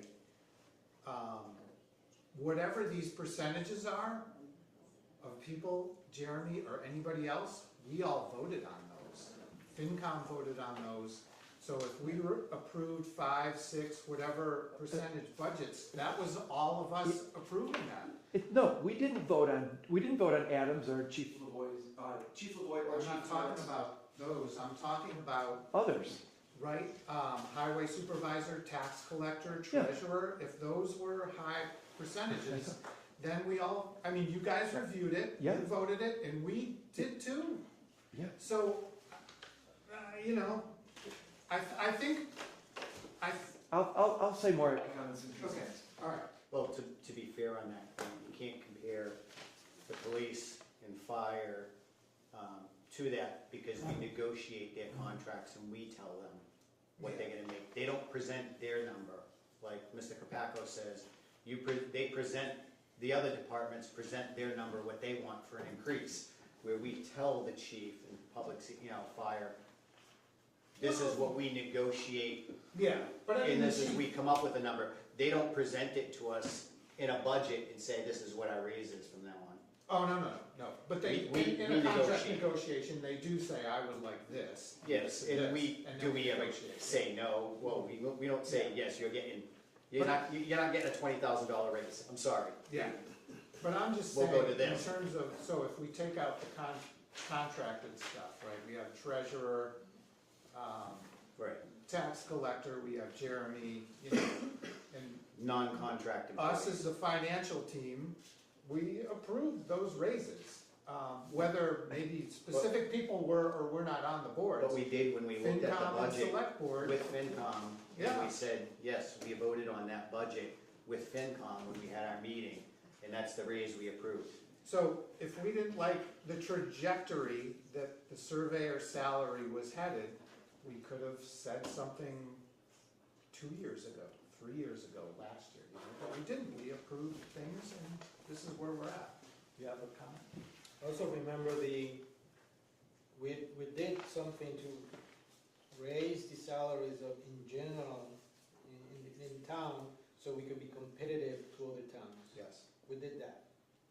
So of course, highway probably at the beginning was so low, nobody wanted to do it.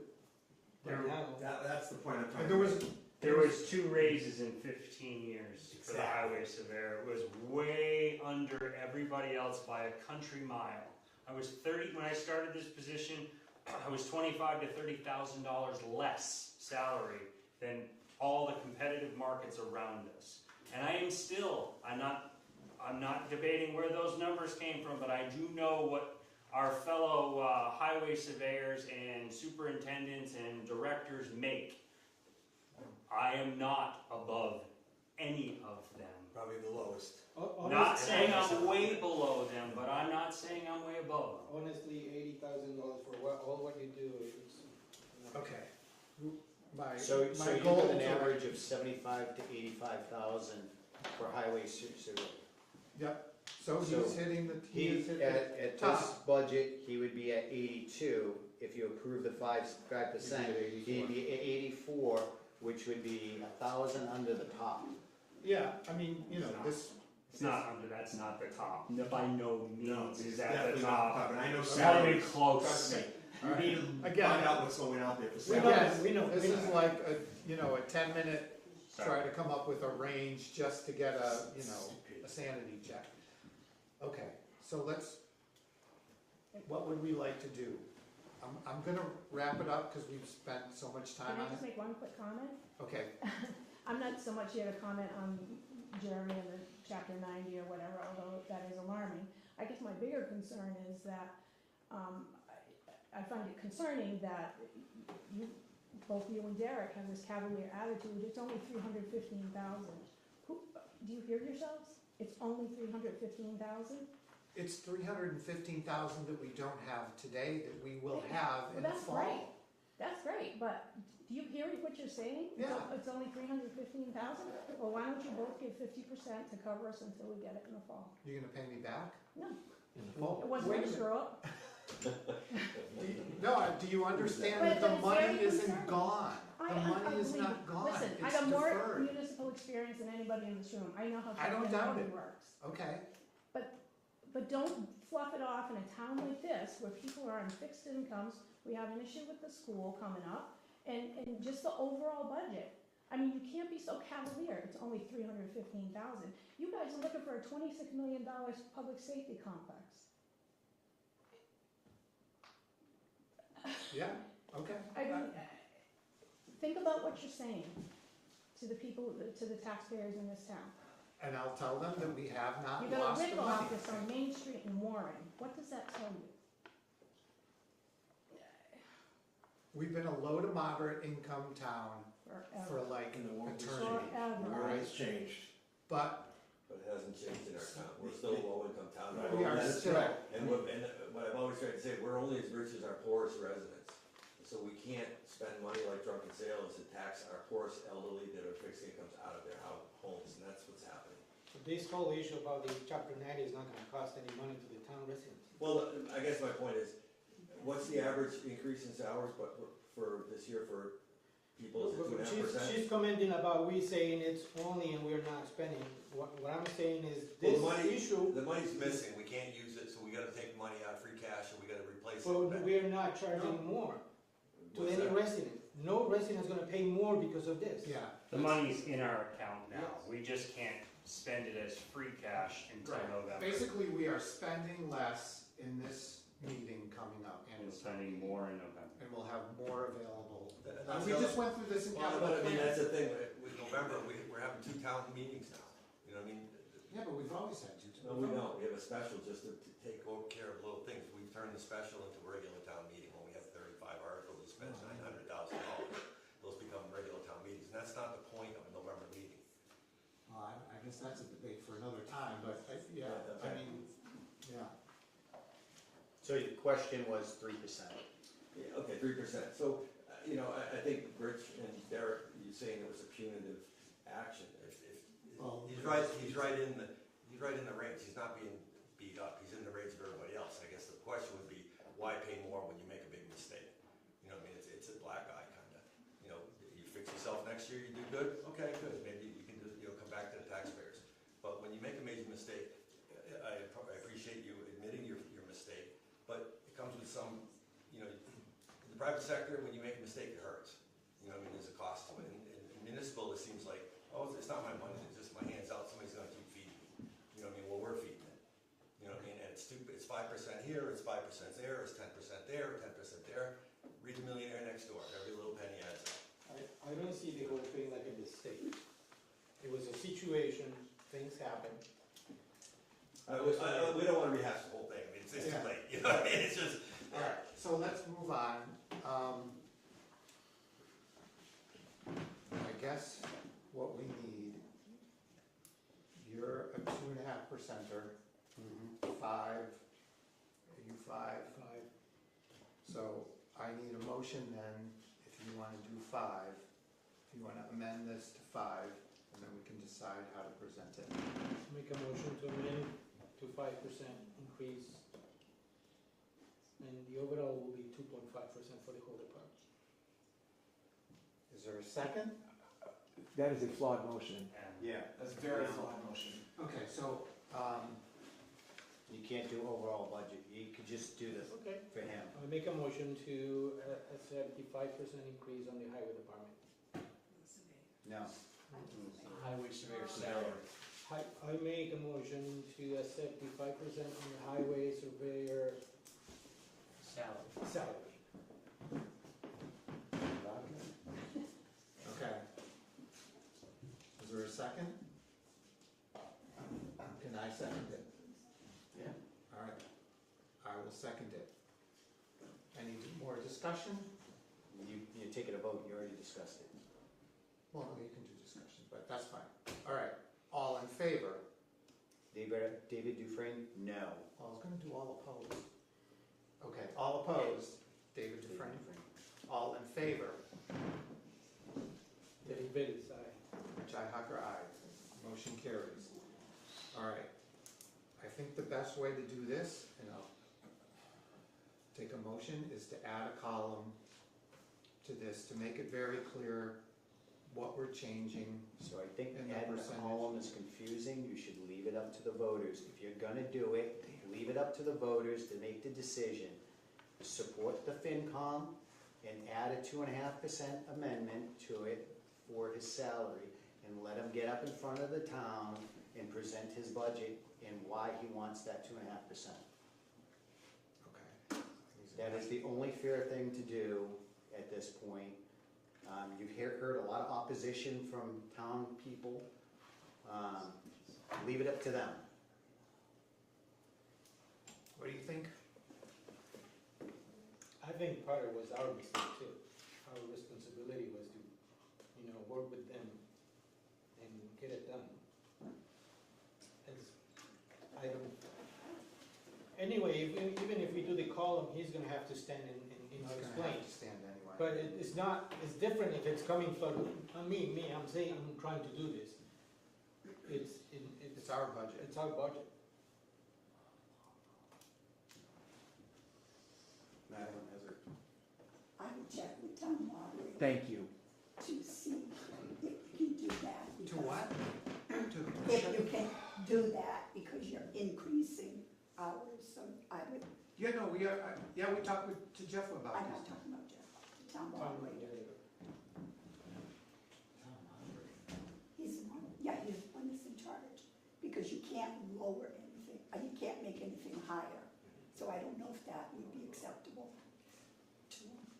But that's just my 2 cents. I thought you Yeah, but couldn't, we're not. so you can't raise it in a meeting Yeah. at the day of the annual Right. meeting, but Okay. as long as it's written, I think you can. Okay. Yeah. You have 2 columns on the whole budget. Okay. A FinCom column and a select board column, and the select board column would show the difference of the 2.5% increase. Yeah. On But it would one thing, flow, that's I mean, why, it would flow all the way down to the bottom too. So you would And I- have the full picture of what it's gonna do. so I honestly think that's a clerical thing too, because now you're adding a whole nother column to it. Yeah. If you add an article, it's its own thing and people understand. I think there's gonna be confusion if you do it that way. As a separate column, because now you're adding 2 budgets, and it's only for 1 line out of the entire budget. You're gonna carry that additional column all the way down. through Yep. every single page. 1 page. I think I'm Well, fine. we would carry, I mean, it would be a mirror of Yeah. the whole way, Yeah. except for your line, Yeah. and then it would be that number change. But it would flow all the way down to the bottom, so when you get down to total government, you would be able to see, What the total government went up. yeah, so you'd be able, you know, right now it's Percentage. 929, and then you could see what his $2,000 does to that. So that's why I'm in favor of that. I'm okay with that, as long as law council says okay. I'm good with that. Okay. You wanna make a motion, just so we, How do you want to move it? you can just say add a column, or if you wanna do the article, you can say add an article. I'm gonna make a motion to add a column to show the difference that makes the increase in salary of the highway surveyor. Okay. Second? No. All right, I'll second it. All opposed? Yes. David Dufresne? I'm opposed. Okay. David Frame. All in favor? Derek Bailey's aye. Rich Ihacker, aye. Okay. Okay, So- thank you. I'll work with you on putting the column in or whatever? Yep. Okay. I don't know what we can do with the percentages, maybe we can somehow fit those in. Or do you put the percent? We don't put percentages. You just put the column, okay, then it's easy, all right.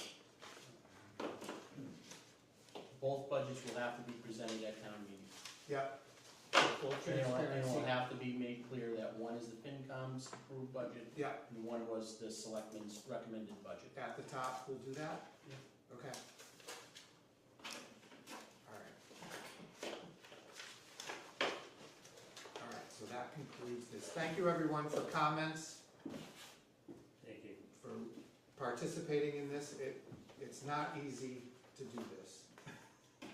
It's not easy. All right. Review and discuss the 2026 license fee schedule with a possible vote on said schedule. Anticipated vote. Thank you, Mr. Chairman, members of the board. These are licensing fees that typically need to be reviewed every year. These are primarily for alcohol and common vic, as well as BYOB, which we're going to have an application for BYOB later in the agenda, as well as special day, one-day permit, Sunday entertainment fees and everything. These are reviewed, they need to be approved by the board. So are these increases or are these new fees? No, these are fees that we want to make sure that is approved by the board.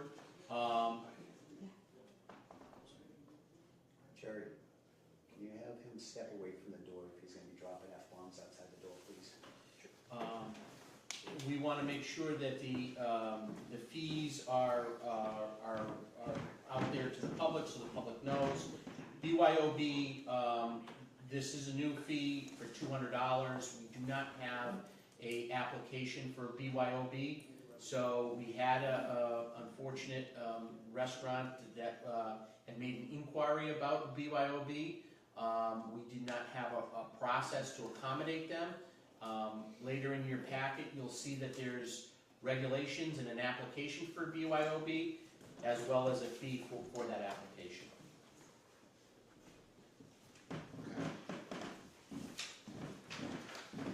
Are these fees typical of? Yeah, nothing's changed with the fees, Yeah, okay, all right. except for BYOB. Okay, We never had a fee for BYOB. We never had an application or a process for BYOB. Now we have a process and an application as well as a fee. okay. So I'm looking for an adoption of these fees so we can post them on the website. All right, any discussion? No, I think it's good.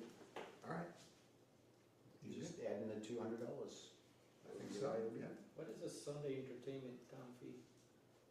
That is a special fee for entertainment license for Sundays for establishments. So if they wanted to have a jukebox or some type of entertainment in town, they charge a fee for the application. Could you give me an example? A jukebox.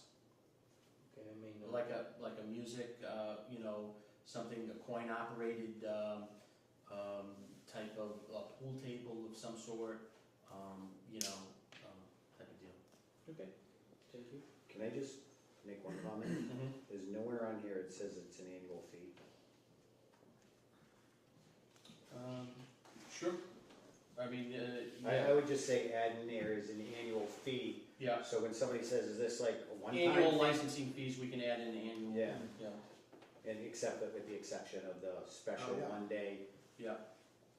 So all these are annual except the last one? Right. Okay. Good catch. All right, Good. we need a motion. Alright.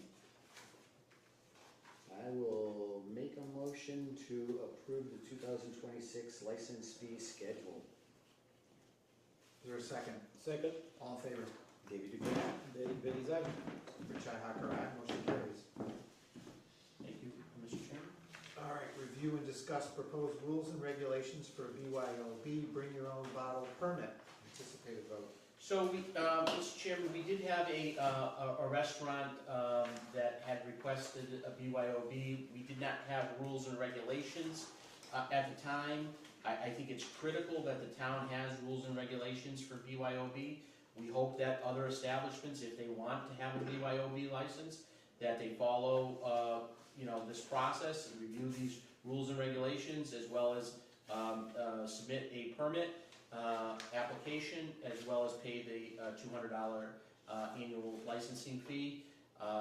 With any licensing, establishment, we will circulate it to building, to Board of Health, to police, fire, for comments, and to see if there's any comments or any issues that we need to be aware of prior to any issuing of any licenses by the board. So these are regulations, rules and regulations that that I had put together that other communities use as well.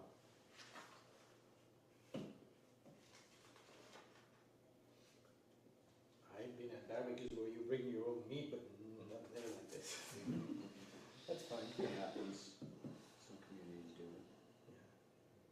I'll bring my meat, not my liquor. They don't drink. I'm good with it. Yeah, I'm good. I mean, you got this from known sources, yeah.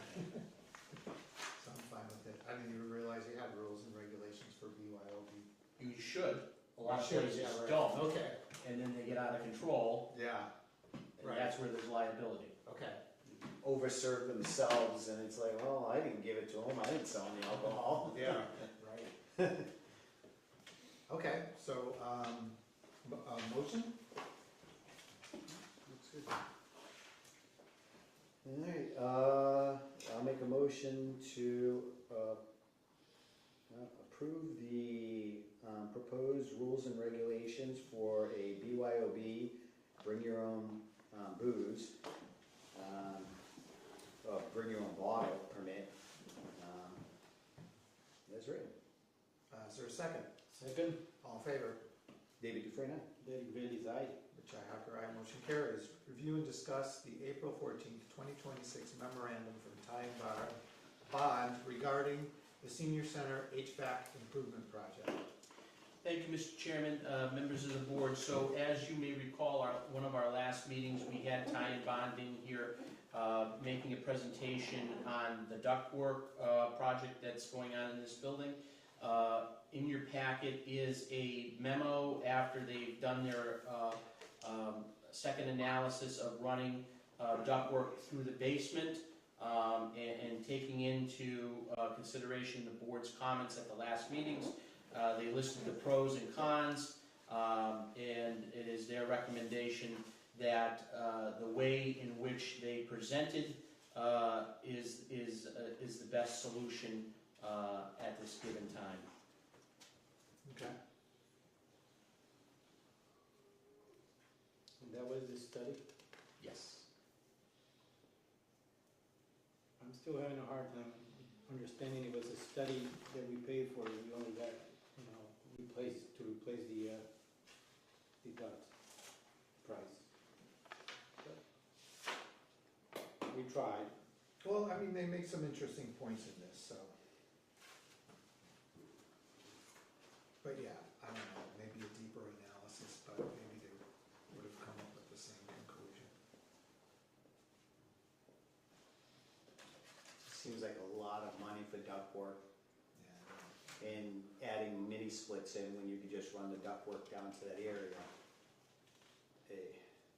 I want the seniors to be really comfortable and, you know, it's ultimately what we want, but it seems like,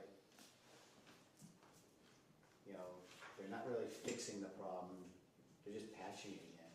Do they recommend about doing foam insulation on the roof? They talk about it. What's that? Insulating the roof. I believe they do. Shoot. So it's this paragraph here, that if the town, Yeah, it's the second one from the top, yeah. so if the town would like to reduce the impacts of wasted energy from attic ductwork, insulating the underside of the roof will put the attic within the building envelope and reduce the temperature extremes. While insulating the roof is possible, this can increase the impacts of a roof leak, especially if spray foam is used. So this brings up an interesting thing, you know, like the weatherization grant that we got. I mean, maybe this is something that we should, if those come up again, maybe that's something we want to apply for. We had this building done already. No, we didn't get the roof foamed. They won't do insulated. foam, I don't think, I No. think they'll only do the spray in. The spray. That is The what cellulose. he's talking about. No, the cellulose, Well, let's talk like about the paper, No. That's that's up there now. yeah. But then they insulated the top of the roof, the No, inside. they don't do that. They just spray it in the So- rafters. As I understand, I saw some pictures where icicles around the building. Yes. That means that insulation they did is not affected, because what it's supposed to do is to block the heat going through the Right. ceiling, because then it hits the roof, melts the snow, and creates the icicles. Well, it could be also because the gutters are not cleaned properly. That could be an issue with, I saw the pictures and it was clear that it was a leak inside the roof of heat. No, there's no leak inside the roof. No, heat, leak of Leak heat of coming heat. through. Well, that's because all that heat is going into the attic.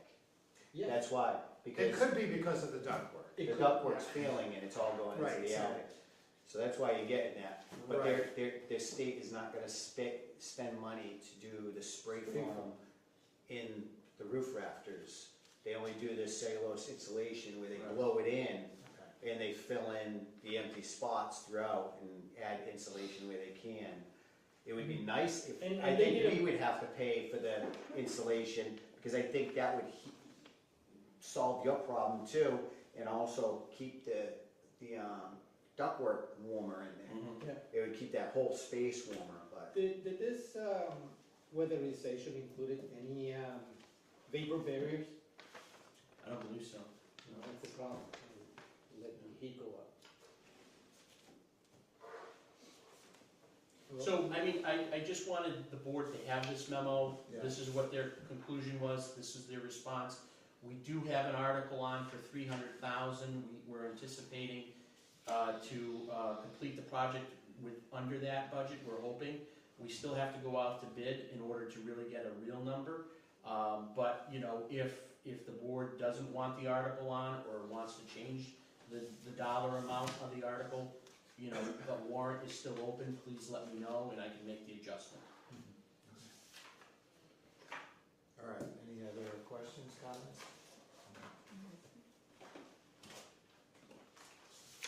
All right, continued review of warrant articles for the annual town meeting on June 11, 2026. So, Mr. Chairman, this is the same draft.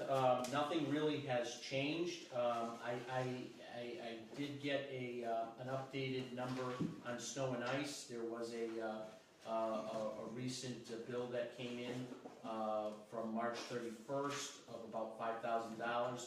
So snow and ice was at like 122, so we got to add another 5 onto that. I contacted Jeremy. He said that there's no more bills outstanding, so I'm hoping that's the final number. And that replenishment of the snow and ice account will have to be added in as an article. I'm still waiting on some final verbiage from the fire chief, as well as some verbiage from legal on a Board of Health article. Other than that, the warrant has not changed. Okay. The war, okay, Just so you know. okay, no problem. The warrant is open. I'm anticipating, once we find out further on the school, as well as, some other touch-ups from legal, we could probably close the warrant, on May 7th. Okay. Did you have a question on the warrant? No, I'm trying, on the town warrant. report. She had a comment. I had a comment on the town report, so I wanted on, whatever the town. Okay, comments and concerns, Yeah. okay. But I had a question on the budget. On the bus budget. Okay, but we don't even have the budget on, It was till it got changed. It was okay. originally on there.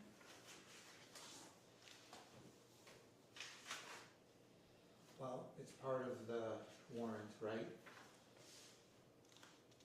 I guess gave so. them the comments and concerns. You're okay on your, are, As long as you give me more than 3 minutes. huh? As long as you give me more than 3 minutes. I can't, 'cause It's on there. I can't, You everybody changed it. gets 3 minutes. All right, if I give you 5 now under the warrant, will that work? I could do it under them probably, comments, concerns. I don't really care.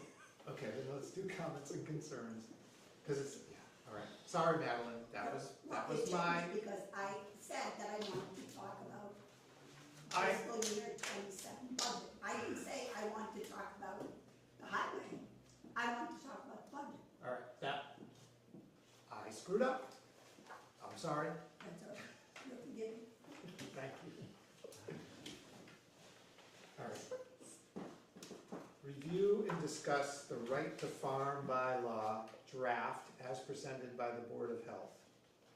Mr. Chairman, as you may recall, quite a few months ago, the Board of Health, which I think Jimmy McKeon was here, oh, he is here, had come to the board with a draft or a proposal for a right to farm bylaw. They made some modifications at the board's request when they initially saw the bylaw, and now, several months later, they brought it back. So it is before the body. I don't expect the board to vote on it tonight. It's their first look at it. You could certainly take a look at it, formulate any questions that you may have. I will ask the Board of Health to come to our next meeting as well. They're here tonight if you have a question. I would anticipate this being on a future town meeting warrant, not this town meeting warrant. Okay.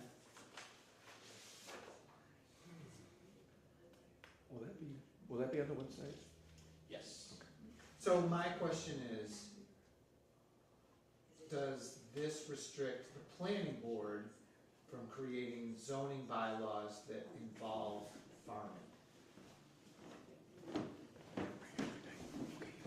This right to farm, as far as I know, is a lot of language that's through different, all the whole area, the state. So I understand the right to farm gives the community the right to farm. It is what it is, you have that right. So I think if the board, planning board went in there and started zoning out, that would go against what the right to farm is. Well, okay, so that would be, I don't know if this is even possible, let's say we did a zoning bylaw that said, Owning Well- chickens within the town center or something like that. If you did something like that, well, a complete prohibition probably wouldn't be allowed, but we could say you can have 10 chickens, right? That would be kind of changing Yeah. and making amendments to this. That's our, see we can't ban chickens if we adopt this, but I'm wondering if we can set parameters around how many You tried chickens. taking my chickens from me, I'm coming Your back. question is, can local, like the planning board, get into the decision making? Well, kind of, yeah. Yeah, I mean, so in the, like, planning board, we have these zones, right? So you can do different things in rural. I mean, so our zoning bylaw might say you can have unlimited chickens in rural, but if you're in the commercial zone or the village zone, then you can have 10, kind of thing. So I guess, does that run afoul of this? That would be my question. And I Because think we're that's working more- on the zoning. I don't think Right, that's, right. I don't think that's within the purview of planning board, I think that's board of health. Because they're the ones that control livestock and. And that's another. what this Yeah. is. So, more or less what the right to farm bylaw is, it's bylaw saying everybody has the right to farm. Any house that gets sold in the listing, they're required to put in the listing that it's a right to farm community. So say somebody from the city buys a house next to a farm, and they start complaining about the farm, well, you move to a community of farms, so this, Yeah, but no, I get all that, but my question is. it I wouldn't live affect in the anything village. like planning board, it doesn't have any effect on like planning board being able to like rezone areas of town or anything like that. Okay. It's basically saying, you're in this community, these are what you're allowed to do as farming operations in this town without having to fear, complaints from your neighbors.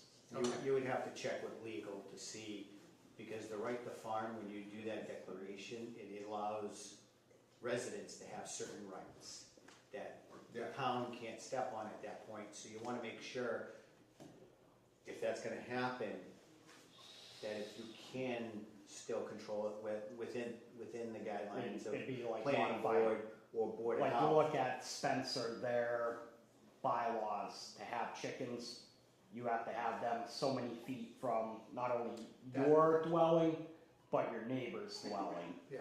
So to do regulations like that, you'd have to put it in as a bylaw versus. Right, that's a zoning bylaw, and Right. it doesn't run afoul, I mean, you can still have, farming, it's just we're putting some parameters around what Yeah. you can do. Because I'm in village, and if I take this literally, then I can have a 40-horse stable in my front yard, right? But zoning would say, no, you can't do that.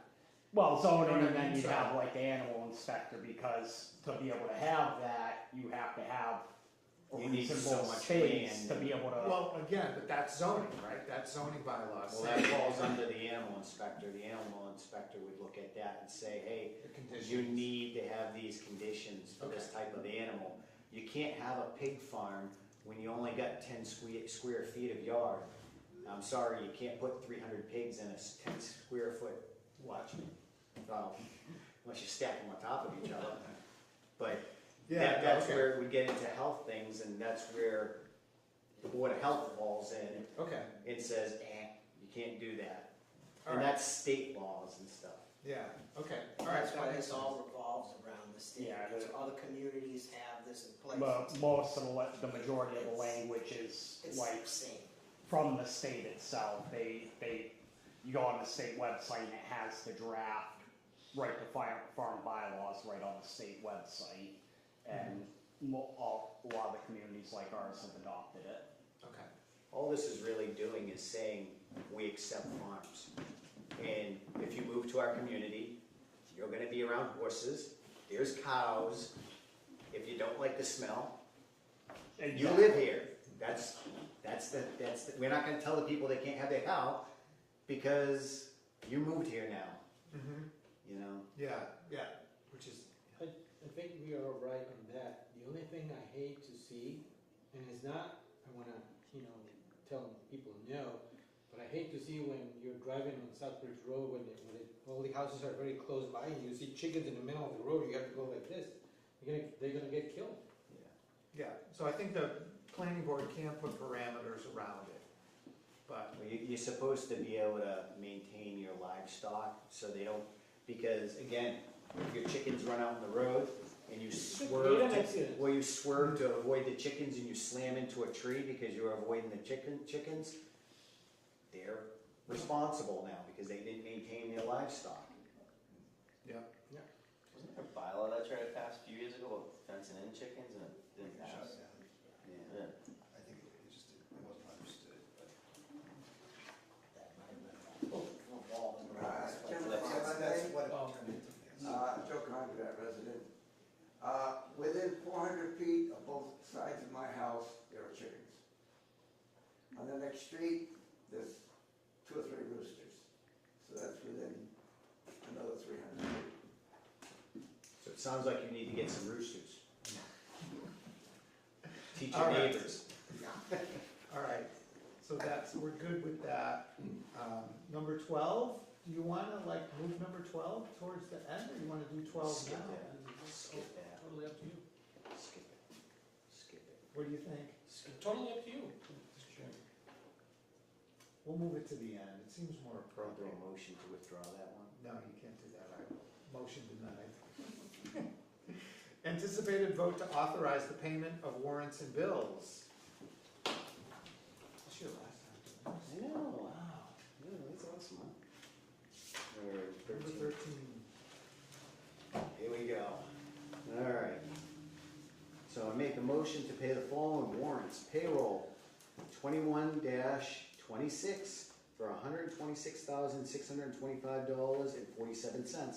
Accounts payable 40-26 for $77,878.25. Accounts payable for 41-26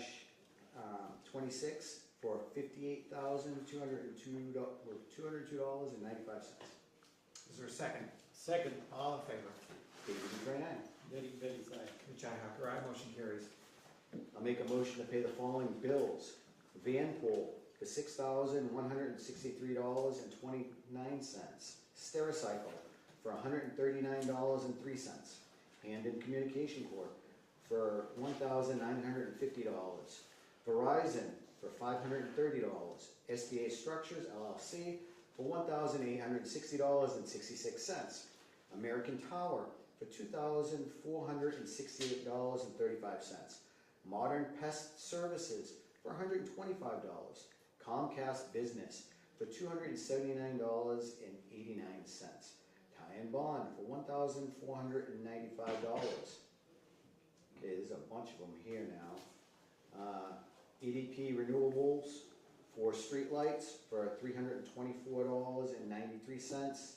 EDP Renewables for Shepherd Building for $231.92.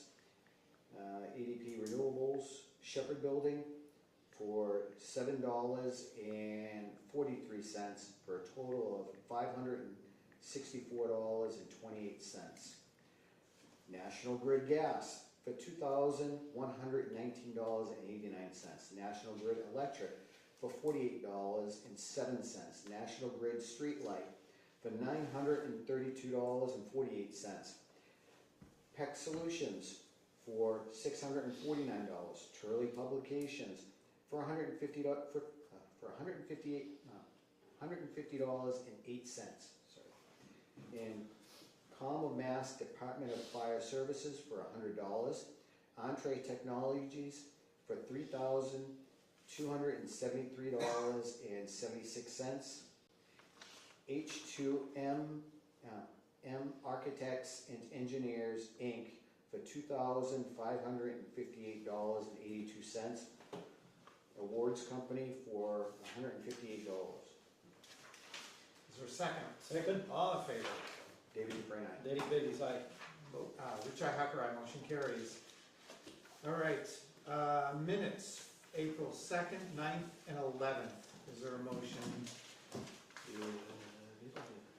So I'll do a motion to approve the minutes as written for April 2nd, April 9th, and April 11th, 2026. Is there a second? Second, All in favor? David Dufresne, aye. Derek Bailey's aye. John Hacker, aye. Motion carries. Town Administrator report. Thank you, Mr. Chairman, members of the board. I just have a couple things I'd like to update the board on some things that I've been working on since the last time we met. Number one, I met with the Capital Planning Committee to continue to go through our capital, 5-year capital plan. We're working on putting items of capital purchases, departmental requests on the capital planning budget. We are going to finalize those requests and prioritize those requests at our next meeting, which is on Tuesday. Also, this particular week, I had myself, police chief, fire chief. We met with Tecton, who was doing the study and the assessment on the bank building.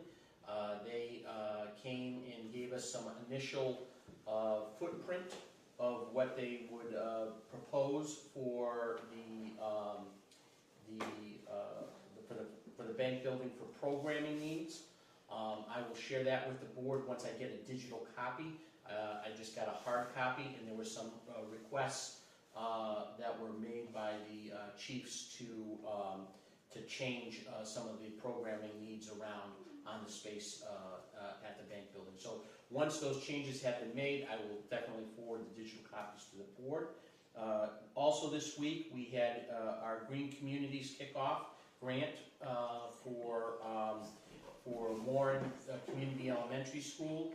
We received a grant for $155,000 to do a weatherization project, a complete building envelope project for the school.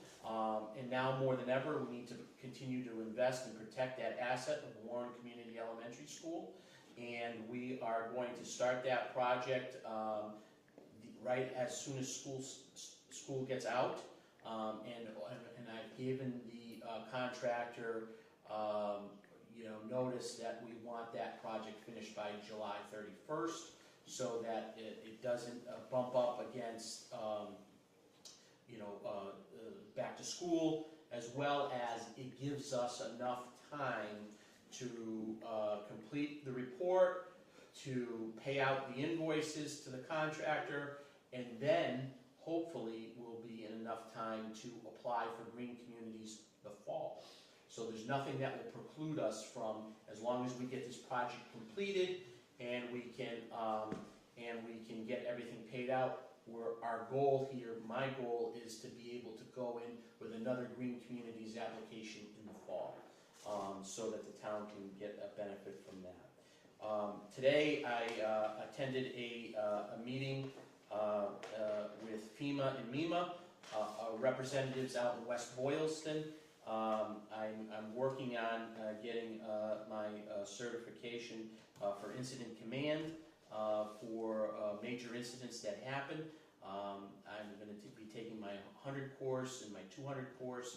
That's something that I know that David had mentioned when he first hired me to get that, and I want to follow through on that. And so I'm going to be taking those courses. There was an overview today in West Boylston for appointed officials and town managers. I attended that training. We had a couple of negotiations with the police chief since we last met. We finalized on a contract that is taken care of. And that would be the conclusion of my report. So where are you taking the classes at? Well, the classes, the 100 and the 200 are online. And they're free. There's some other ones that if I want to get complete certification and to become complete recognized by the federal government, there's several courses that I would have to take, and that's over a longer period of time, but they're all free. I'm going to try to take as many of those classes as I can as well, but at least get the minimum certification of 100 and 200. And today we had an overview of incident command, the entire thing. Okay, cool. Questions, comments? Very good, Jim. Thank you. Good job. Good job.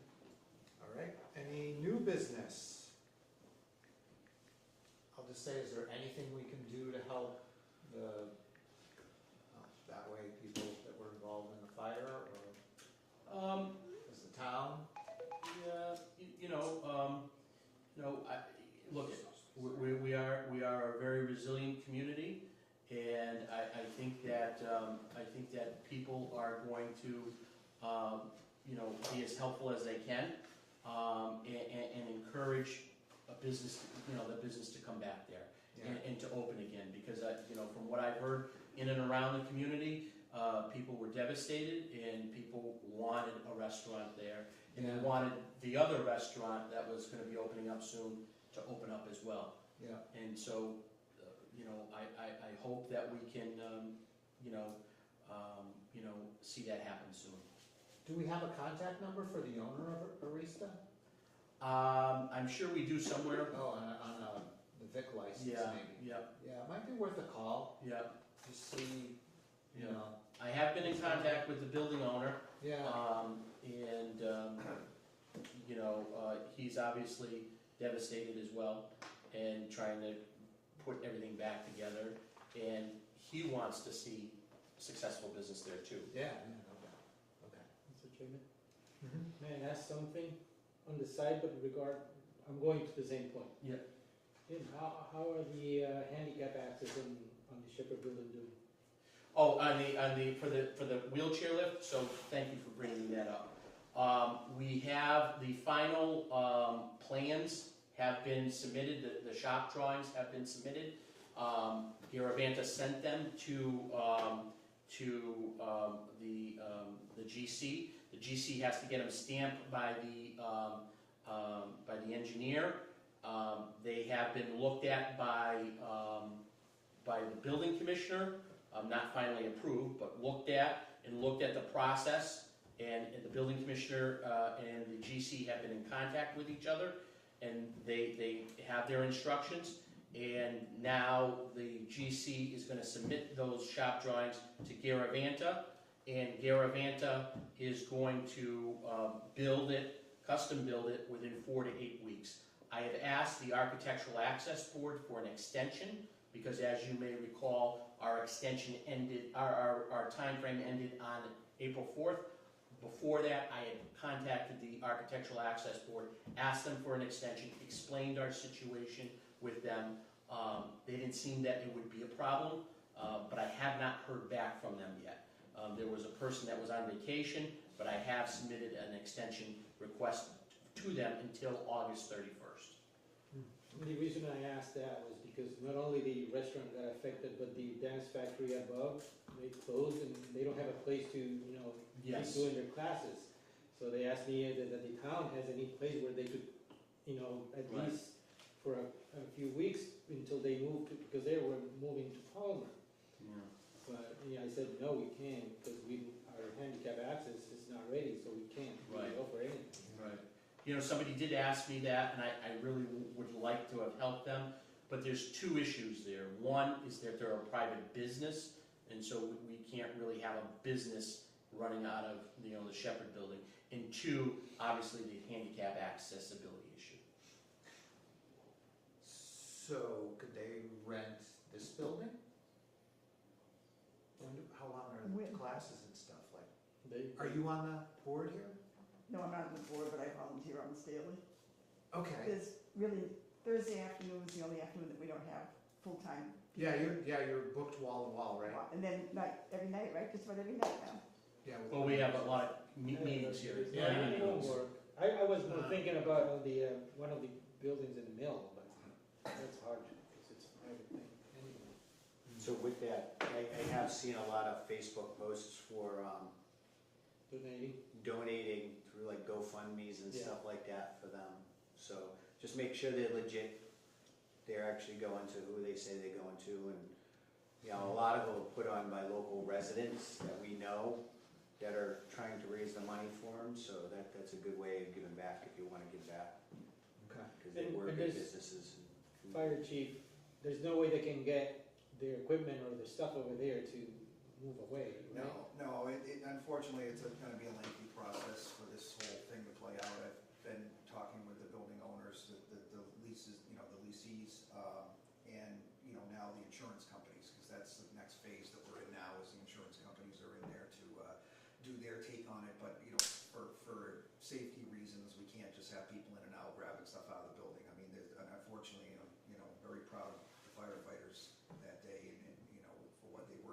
save that building, but the reality is that because of the smoke damage, you know, it needs to be hygienically cleaned in the whole 9 yards. It's not safe for people to remove stuff out of there because of the carcinogens and stuff. So we're trying to work through that, you know, with insurance company, but that's the process that kind of has to take place right now for people's safety.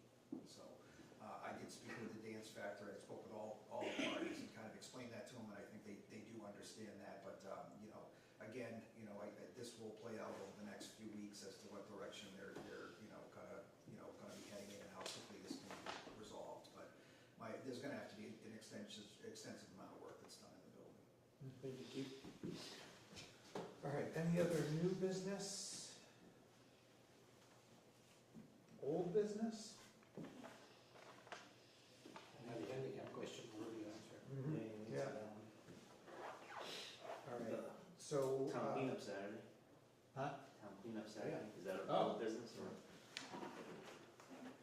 So what's the deal with that? The town cleanup? Yeah, you know, like the time, like what the procedure is? Talk to that man right there. Do you want me to make my little speech about it? Sure. Okay, it's Saturday, the 25th, if it happens to rain, which I don't think it's going to, it's the next day. I'll meet up at the elementary school around 9, it runs from 9 to 1. You can get, we have some bags and gloves and supplies. Encourage people to clean up, even if you can 15, 20 minutes, a half an hour, clean up a little piece of your neighborhood, it's a plus. Get a bag of trash. You can all bring your bag of trash up to, back up to our checkpoint, or you can get someone to pick it up. A couple runners to pick bags up. We're gonna keep track of the streets that people are on, so we don't issue like everyone to one street. They will get a map too, if they're unsure. Street that they want to clean up. Do you have areas of concern where you can direct people to? Because that would be good, because it doesn't make sense sending everybody over to a street that's already Yes. cleaned up. If you can have target areas where you sit there and say, well, we should probably get some people over here, or, you know, this road. Neighborhoods, we can focus like, I know the Dean Street, North Street area, the side of Ware Road. Yeah, I'd say like highlighted on the map or something. Yeah. That is, There's, like South areas of Street, concern. towards South Street's a big one. landfill. Some of along Southbridge Road where it's really wide, where people can safely kind of be on the edge. We are gonna have some bug spray available to, you know, Ticks are out. ticks and. Okay. So please come out, and, like I say, any amount of time you can spend, and Yeah. we're able to help. Thanks. Beautify the town, make it look nice. All right, so we have correspondence, we have a couple letters, and emails that Bill Cantel sent us, just about a couple properties he's been dealing with. We have, Department of Public Utilities, notice of inquiry and request for comments. We have CSX, just talking about their herbicide treatments. And now, we're on to public. Any questions before I go on? What, you just wanna talk about CSX, when they're gonna be doing their, what days, did they say? I don't think they say, I think it's just like a general thing that says, we're gonna be doing this.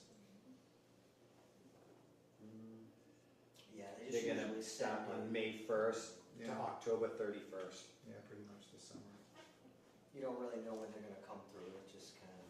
Yeah.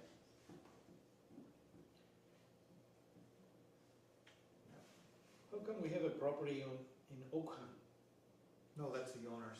That's the owners? Yeah, they own that Brimfield Road property. Okay, got it. Yeah, they're coming on the plants and flying over. Okay. Squish it. All right, we're gonna send this back to.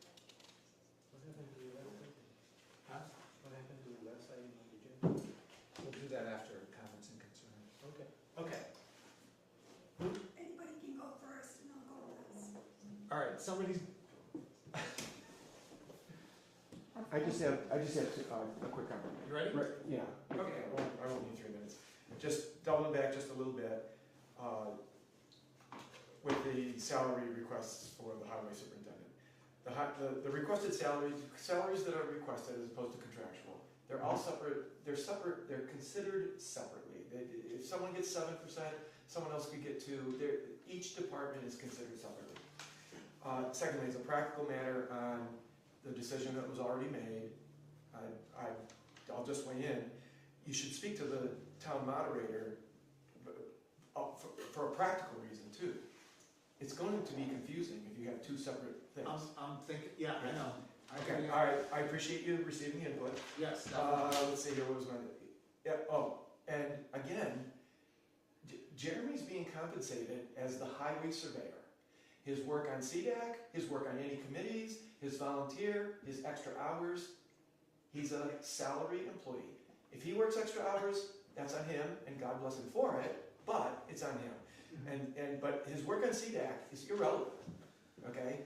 You work on multiple committees that you don't get compensated for. Should we increase your stipend?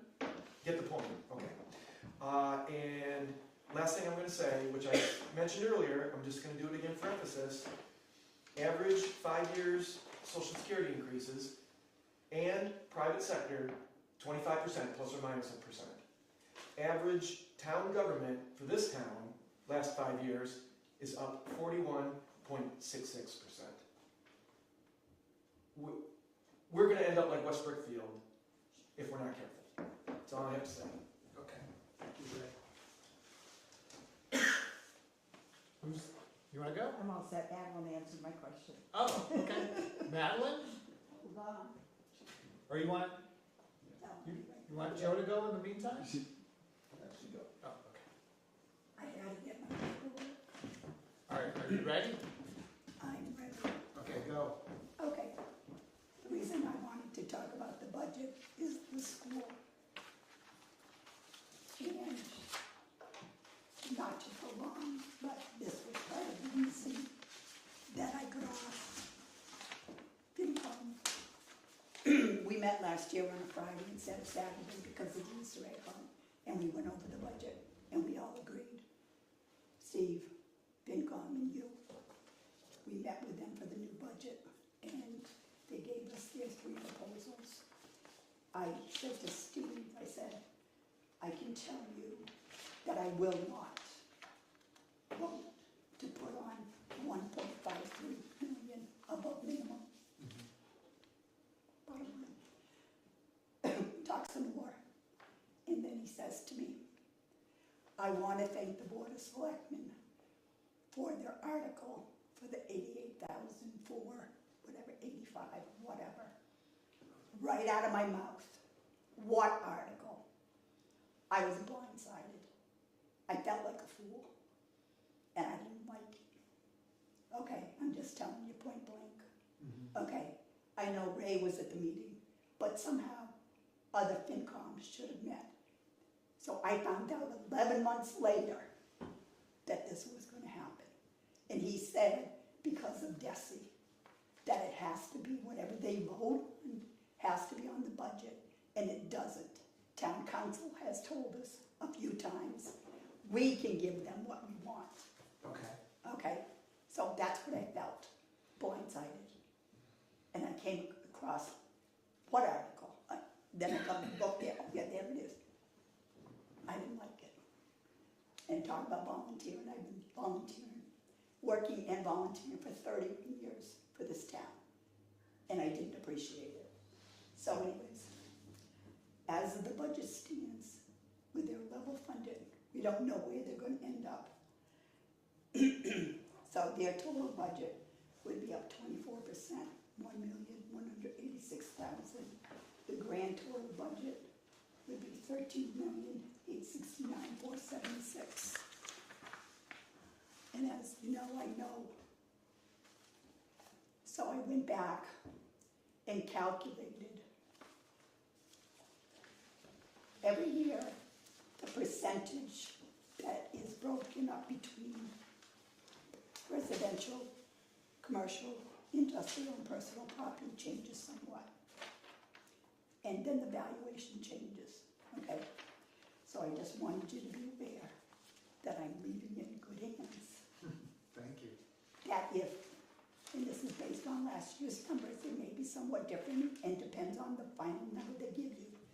If that budget passes, just on this calculation that I did with last year's numbers, the new tax rate would be $17.55.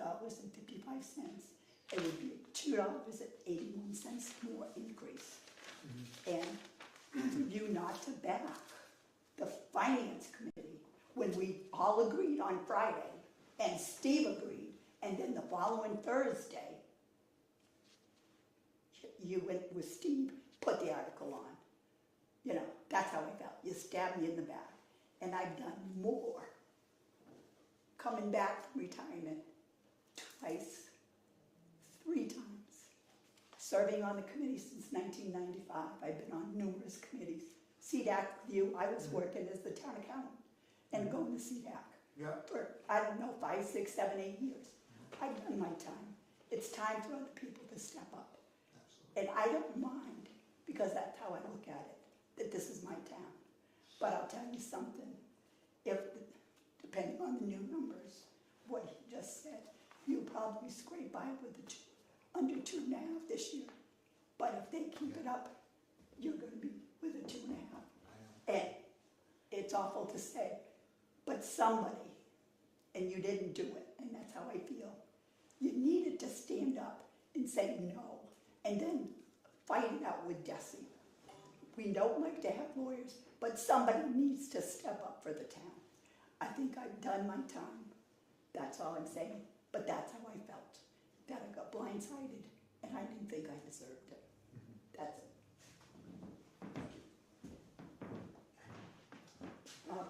And my favorite thing is, and it's true whether you're here or in private industry, if you're not happy, don't let the door hit you in your rear end on the way out. So I took my own advice, and I left before the door hit. Joe? Okay, Joe Contract resident. Every year we have an election for public office. The people that get elected, it's more than a position, it's more than a title. You become responsible for the entire town. No ands, ifs, or buts. Now this year, I do not take out papers to run for public office, and it's an elected position. And I doubt very much that I'm going to get 100 write-in votes for any office. But after election, I will be in a position that if a position comes empty and needs an appointment, I probably will accept it upon the advice of the sitting Board of Selectmen. Thank you. Thank you. Anybody else? All right.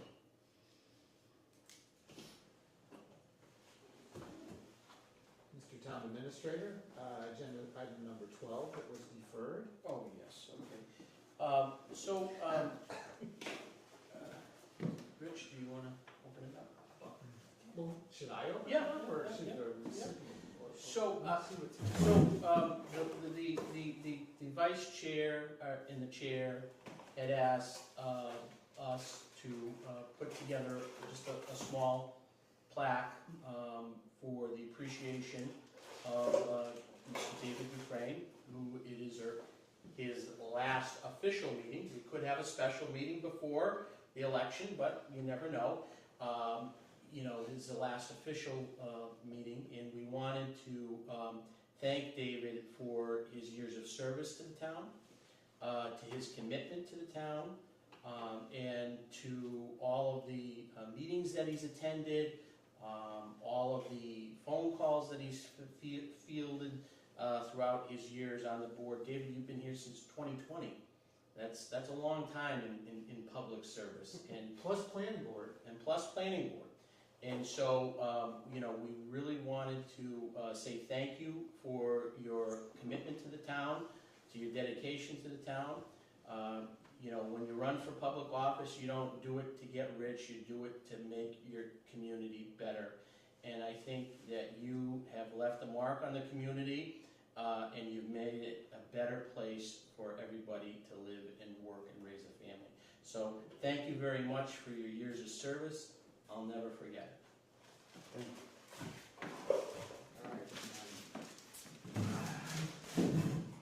Oh, jeez. Well, look at that. Wow. Presented, you're presented to David P. Dufresne, Warren Board of Selectmen, in appreciation of your dedicated service to the citizens of Warren, Massachusetts, 2020 to 2026. Maybe we could get, Ray, could you take a picture? So Derek can get in it? You want me to take it? Or I can stand before we get in there.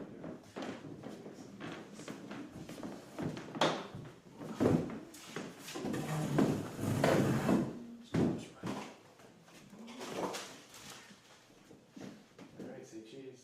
Cheese. I'll have a couple of them. You can pick a, Thank you. I had it 4 times, you can pick the best one. Thank you very much. You're welcome. Fabulous working with you. Thank you.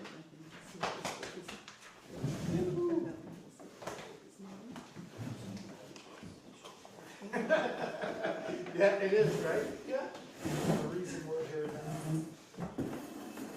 All right, is there, our next meeting, Mr. Chairman, maybe David wants to say a few words. you want to say a few words? So, sure. Okay. So thank you very much for everybody. I really appreciate this. I didn't expect this in any way. Years ago when I ran for town office, I ran because I wanted to make the town better. And I think over the years, we've done that. And we've worked as a team. And I think we brought the town closer together. And I'm getting a little emotional here. But, you know, I take it with great pride of being able to work with you all and everybody. It's sad day, but it's time for me to move on. We all need to move on eventually, and I feel like I've given what I could over the years, and I really appreciate all the friendships and everything everybody's done for the town to help. I really, truly appreciate that. And I just hope whoever takes over continues on with, they just want to make the town better than what they got. And I don't know, I can't put it in words right now, but I really appreciate everything. I know I've pissed off a few people over the years, but I've also had a lot of good times over the years too with a lot of people. And Jim, you're a great man. You know?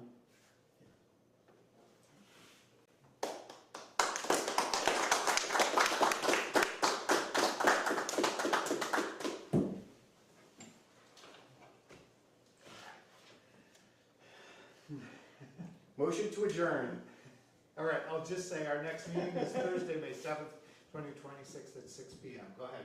Motion to adjourn. Is there a second? Second. All in favor? David Dufresne, aye. Derek Bailey's aye. Rich Hacker, aye. We are adjourned. Thank you.